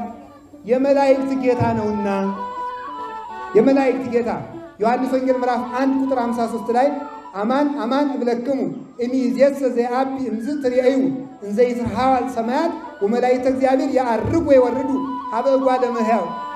እውነት እላችኋለሁ ከዚህ የሚበልጥ ነገር አሳያችኋለሁ። መላእክት ወደ ሰው ልጅ ሲወጡና ሲወርዱ ታያላችሁ። የሰው ልጅ የሚለው ክርስቶስን ራሱን ነው። ወደ ሰው ልጅ ሲወርዱ እሺ በምድር ነው ያለና፣ ወደ ሰው ልጅ ሲወጡ የሚል ግን ለምንድን ነው? በሰማይም ያለ አምላክ ስለሆነ መላእክት የሚያርጉም ወደ እኔ ነው የሚወርዱም ወደ እኔ ነው ማለቱ ነው። በሰማይና በምድር ያለ አምላክ መሆኑን ለማመስገን እንዲህ ብሎ ተመስግኗልና ዛሬ ምን አለ? ሆሳዕና በአርያም። አንድም ሆሳዕና ማለት አሁን አድነኝ ማለት ነው። እስኪ አሁን አድነኝ በሉ በሉ ንገሩ። አንድም ሆሳዕና ለወልደ ዳዊት ማለት የዳዊት ልጅ ሆይ ማረኝ ማለት ነው። እስኪ በሉ የዳዊት ልጅ ሆይ ማረኝ ማለት ነው። እግዚአብሔር ሁላችንን ይማረን። ዛሬ ሁለት ዕውሮች ክርስቶስ በዚህ ያለፈ ሲሏቸው የዳዊት ልጅ ሆይ ማረኝ፣ የዳዊት ልጅ ሆይ ማረኝ እያሉ ጸልየው ይጮው ነበረ። ሰዎች ደግሞ ኧረ ዝም በሉ እናንተ ዝም በሉ መንገዱን ሂዱበት እያሉ የሚከለክሉ ሰዎች ነበሩ። አትጥሩት ረፍዶበታል እያሉ የዳዊት ልጅ ወይ ማረኝ እያሉ ድምፅ ጨምሮ ይጮኻሉ። ዓይናቸውን አበራላቸው። በዛሬው ቀን ሆሳዕና የሚል ቃል ጠርቶ ዓይናቸውን ፈወሰላቸው። እውር ማለት ቤተ ክርስቲያን ውስጥ እየኖረ ልቡ የታወረ ክርስቲያን ነው።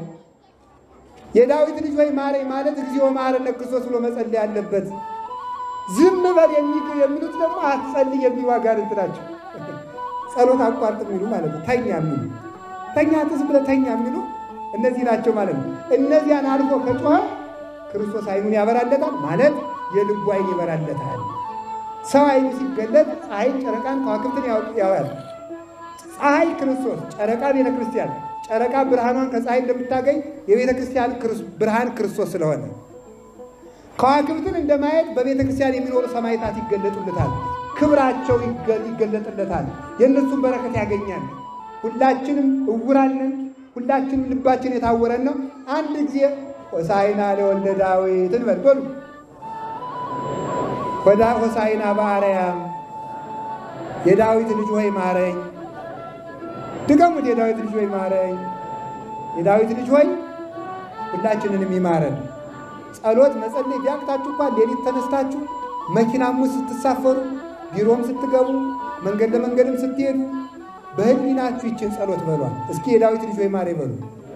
የዳዊት ልጅ ሆይ ስትሉ አጋንንት ይርቃሉ። ሌላው ቀርቶ የሆነ ሰውዬ እዚያ እየፎከረ ሲመጣ አፋችሁን ገጥማችሁ 3 ጊዜ እንኳን የዳዊት ልጅ ሆይ ማረኝ፣ የእግዚአብሔር ልጅ የጌታዬ ኢየሱስ ክርስቶስ ሆይ ማረኝ ካላችሁ ያ ሰው መልሶ አፍሮ ይመለሳል። አባቶቻችን መነኮሳት ለዚህ ነው ምን የናፈቃችሁ ዘመድ ቢሆን ዝም ብላችሁ ሄዳችሁ አትገናኙት። መጀመሪያ አንድ አቡነ ዘበሰማያት ደግማችሁ ነው መሳሳብ። ከርሞ ዞት የመጣውን አታውቀውም ይላል። አንድም እኛ ጋር የቀረበ ነው የማናውቀው ለሰውየው እንዳንተርፈው ማለት።